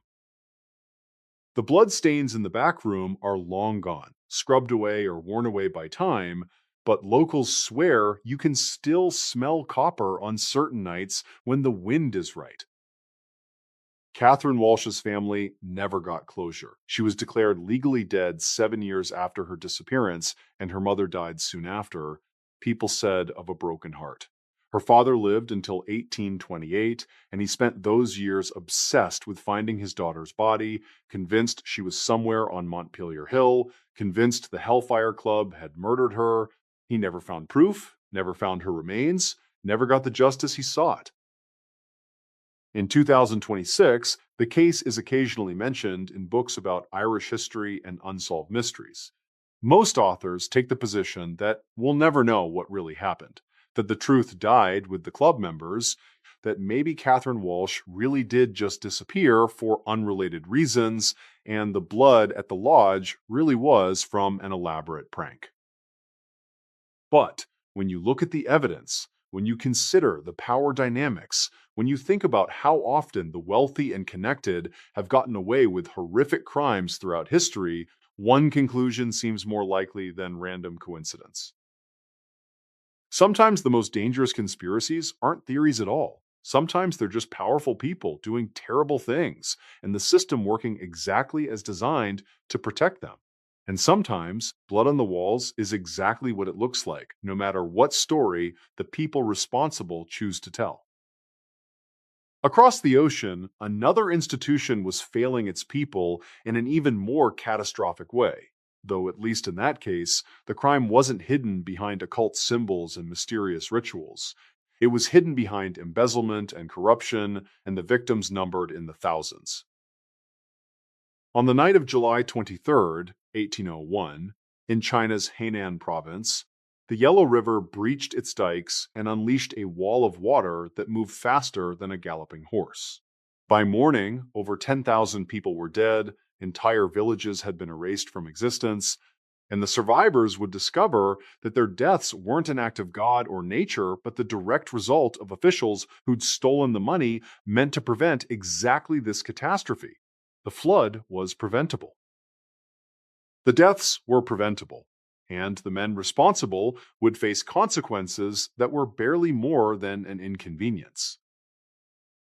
The Yellow River earned its name from the massive amounts of silt it carried, sediment from the highlands that turned the water a muddy yellow-brown and made it look thick as soup. This silt was both blessing and curse for the millions who lived along the river's banks. When it flooded gently, it deposited rich soil that made the farmland incredibly fertile. But that same silt also built up in the riverbed over time, raising the water level, making the river flow higher than the surrounding land, turning it into an elevated channel held back only by earthen dikes. Maintaining those dikes was literally a matter of life and death. The Qing dynasty government understood this and had a system in place where local officials collected taxes specifically designated for dike maintenance and repair.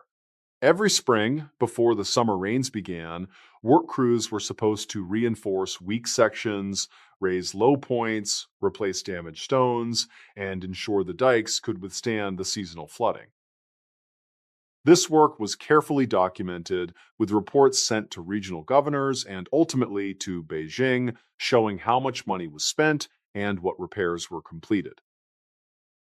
In Hainan province in 1801, those reports were lies. The local officials responsible for dike maintenance had been embezzling the repair funds for years, possibly decades.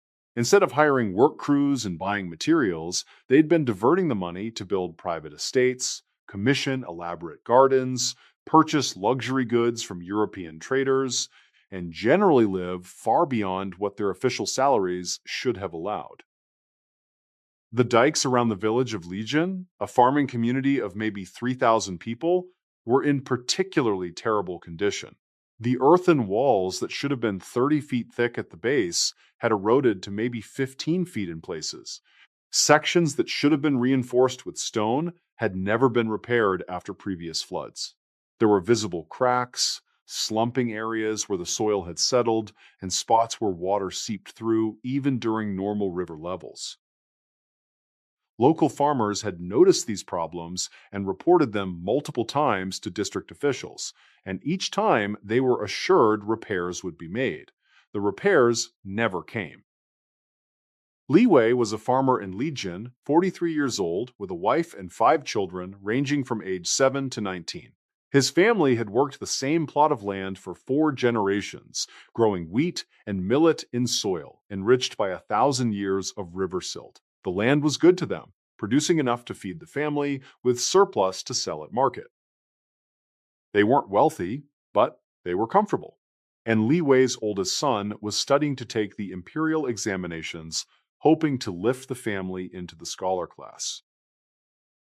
Li Wei knew the dikes were in bad shape. He'd walked them himself that spring, had seen the cracks and erosion, had pointed them out to his neighbors with growing alarm. In June, when the early summer rains began and the river started rising, Li Wei went to the district magistrate's office and filed a formal complaint. He brought 10 other farmers with him, all of them worried, all of them demanding to know when the promised repairs would happen. The magistrate, a man named Chen Zhao, who wore silk robes that cost more than Li Wei would earn in a year, assured them everything was fine. The dikes had been inspected, he said, and while there were some minor issues, nothing posed an immediate danger. Work crews would address the problems after the flood season when the water level dropped and repairs could be made more easily. It was all handled, all under control, nothing to worry about. Li Wei didn't believe him. But what could a farmer do against a government official? He went home and told his wife to prepare emergency supplies just in case, to pack clothes and food and important documents in baskets that could be grabbed quickly. His wife thought he was being paranoid, that the magistrate surely knew better than they did about dike safety. But she humored him, prepared the baskets, and tried not to think about what would happen if the dikes actually failed. July was particularly wet that year, with rain falling almost daily, sometimes in gentle drizzles, sometimes in torrential downpours that turned the roads to mud and kept everyone indoors.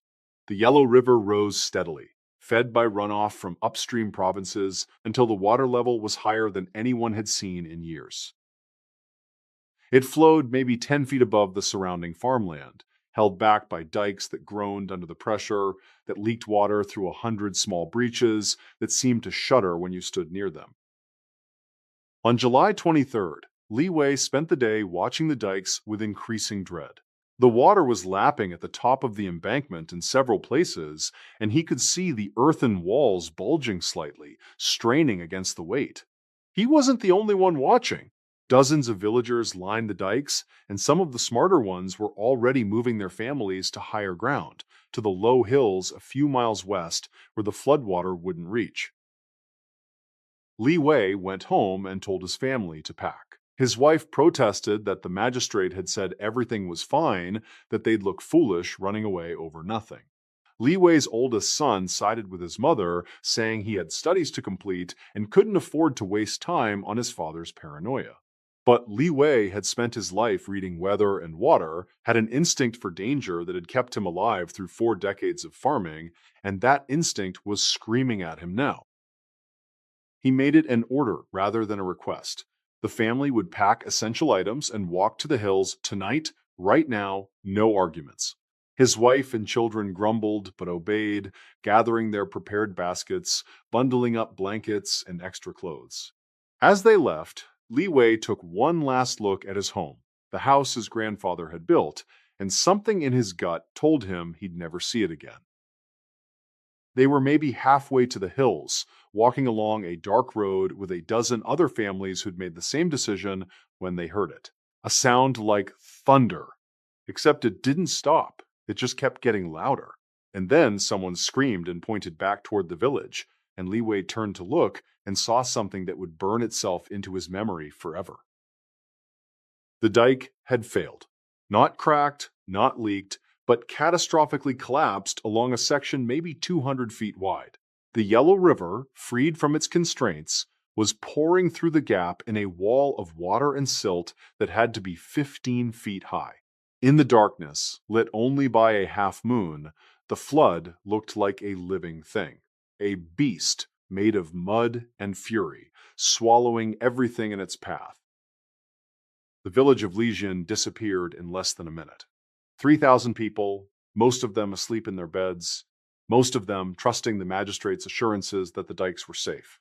The water hit the first houses and simply obliterated them, tearing wood and brick and tile from foundations and sweeping it all away like toys in a bathtub. The sound of it carried for miles, screaming mixed with the roar of water, wood splintering, buildings collapsing. Li Wei stood frozen on that road, watching his world end, knowing that if he'd listened to his wife, if he'd stayed home, his entire family would be dead right now. Around him, other refugees were crying, praying, or standing in shocked silence. The flood spread fast, following the contours of the land, filling every low spot, turning fertile farmland into an inland sea of muddy water that reflected the moonlight like dirty glass. By morning, when the initial surge had passed and the water had spread out enough to slow down, The true scope of the disaster became clear. Lijian was gone. So were 4 other villages in the immediate flood zone. Farmland that had fed hundreds of thousands was buried under silt that would take years to clear.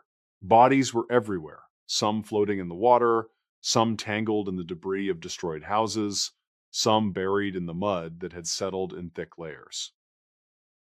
The death toll was staggering. Official reports would eventually claim 10,000 dead, but that number was almost certainly low because it only counted registered citizens. Beggars, traveling merchants, servants, unmarried women, none of them appeared in official records, and none of them were counted in the final tally. The real number was probably closer to 15 or even 20,000, an entire population erased in a single night. The survivors, maybe 10,000 more who'd fled to high ground or been in villages far enough from the breach to escape, were left with nothing. No homes, no food stores, no livestock, no tools.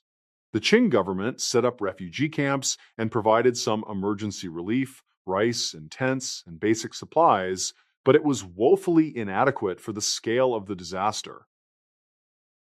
And then the investigation began. The regional governor, under pressure from Beijing to explain how such a catastrophe had happened, sent inspectors to examine the failed dike section. What they found was damning.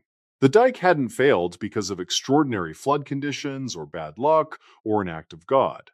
It had failed because it was built like garbage, maintained like an afterthought, and left to deteriorate until collapse was inevitable. The earthen wall was half the thickness it should have been. The stone reinforcements that records claimed had been installed were absent entirely.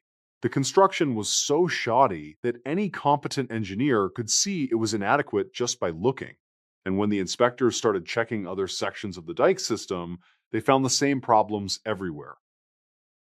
Miles of embankments that existed on paper but not in reality, repairs that had been documented but never performed, materials that had supposedly been purchased but were nowhere to be found. The money trail led straight to the district magistrate Chen Zhao and his circle of subordinate officials. Over the previous 5 years, they'd been allocated the equivalent of hundreds of thousands of silver taels for dike maintenance. Less than 20% of that money had actually been spent on repairs. The rest had vanished into private pockets, used to build the elaborate gardens and mansions that these officials lived in, while the people they were supposed to protect drowned. Chen Zhao was arrested along with 6 other officials directly involved in the embezzlement scheme. The evidence was overwhelming. Falsified reports, receipts for materials never delivered, testimony from contractors who'd been paid to submit fake invoices. This wasn't a case of negligence or bureaucratic incompetence. This was deliberate theft on a massive scale, and the cost was 10,000 lives. The trial was held in the provincial capital, and it was a spectacle. Survivors testified about the warnings they'd given, about being assured everything was safe, about watching their families die in a flood that shouldn't have happened. Engineers presented technical evidence showing how the embezzlement had directly caused the failure. Financial experts traced the stolen money to luxury purchases and construction projects that Chen Zhao could never have afforded on his official salary. Chen Zhao's defense was that he'd been following orders from higher-level officials, that the embezzlement scheme had existed before he took office, and he'd simply continued it, that everyone did it, and singling him out was unfair. This defense did not help him. The court found all 7 defendants guilty of corruption and negligence, resulting in mass death. Under Qing law, this was a capital offense. Chen Zhao and 2 of his most senior subordinates were sentenced to death by slow slicing, a brutal execution method reserved for the worst crimes. The other 4 officials received lighter sentences, quick beheading rather than prolonged torture. The executions were carried out publicly in the autumn of 1802, with thousands of survivors watching as the men who'd stolen their safety were slowly cut to pieces. But here's the thing that still bothers people who study this case. The executions didn't bring back the dead. They didn't restore the destroyed villages. They didn't return the stolen money to be used for proper repairs. The corrupt officials suffered. Yes, but the system that had allowed the corruption to flourish for years remained unchanged. Other officials in other provinces were embezzling dike funds the same way, and most of them never faced consequences because their dikes held just a little longer. Li Wei and his family survived the flood, but everything else was gone. Their land was buried under silt, their house destroyed, their crops wiped out. The government compensation was a joke, barely enough to feed them for 6 months. Li Wei's oldest son, the one who'd been studying for the imperial exams, had to abandon his education and become a manual laborer just to help the family survive. They eventually rebuilt, found new land to farm, created a new life. But it was smaller, harder, diminished. In the refugee camps in the years after the flood, a bitter saying spread among the survivors. The river killed us, but the magistrates buried us first, because that's what it felt like. The officials had killed them through greed and negligence, and then the flood had simply finished the job. The disaster wasn't natural at all. It was murder by corruption, murder by institutional failure, murder dressed up as tragedy. In 2026, floods still kill thousands of people, and corruption still weakens the infrastructure meant to protect them. The Yellow River has been controlled better with modern engineering, but the fundamental problem remains. When the people with power choose to steal instead of serve, when systems designed to protect fail because someone's pocketing the budget, the victims are always the powerless. Chen Zhao died screaming as they cut him apart, and maybe he deserved that death for what he'd done. But his screams didn't bring back the 10,000 people who drowned because he wanted a nicer garden. And honestly, that's the real horror of institutional failure. The guilty sometimes face justice, but the innocent still stay dead. Speaking of institutional failure on an almost unimaginable scale, our next story takes us to England, where the justice system itself would murder an innocent man, and the real killer would confess only after it was too late to matter. You know, after telling you all these stories tonight, from ships that vanished without a trace, to floods caused by corruption, from poisoners in Paris to monsters in the mountains, I keep coming back to one uncomfortable truth. Evil doesn't always announce itself with fangs and claws. Sometimes it wears expensive clothes and sits in positions of power. Sometimes it's a family member you trust. Sometimes it's the very systems we built to protect us. These 14 stories span different countries, different crimes, different centuries, but they all share something.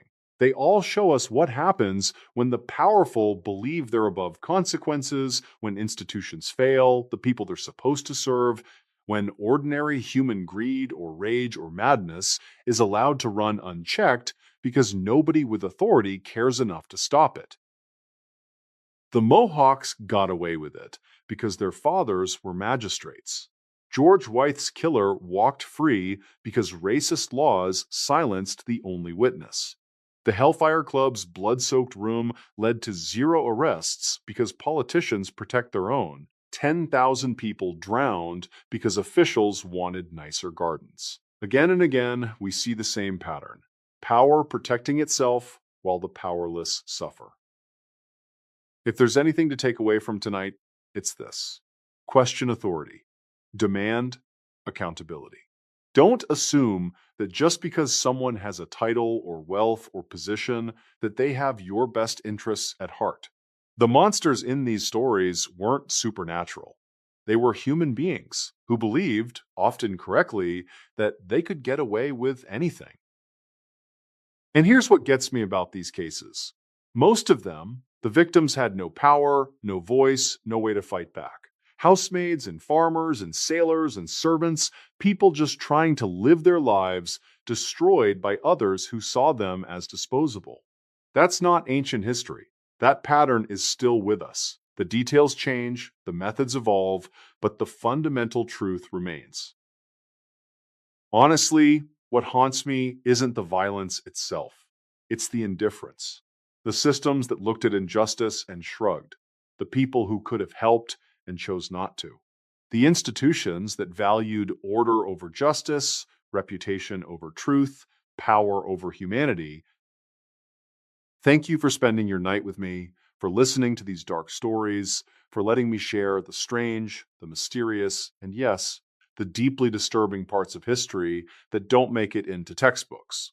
If you found value in tonight's stories, consider subscribing. And maybe, just maybe, let these stories remind you to speak up when you see injustice, to demand better from people in power, to remember that silence in the face of evil is its own kind of crime. Now get some sleep. If you can,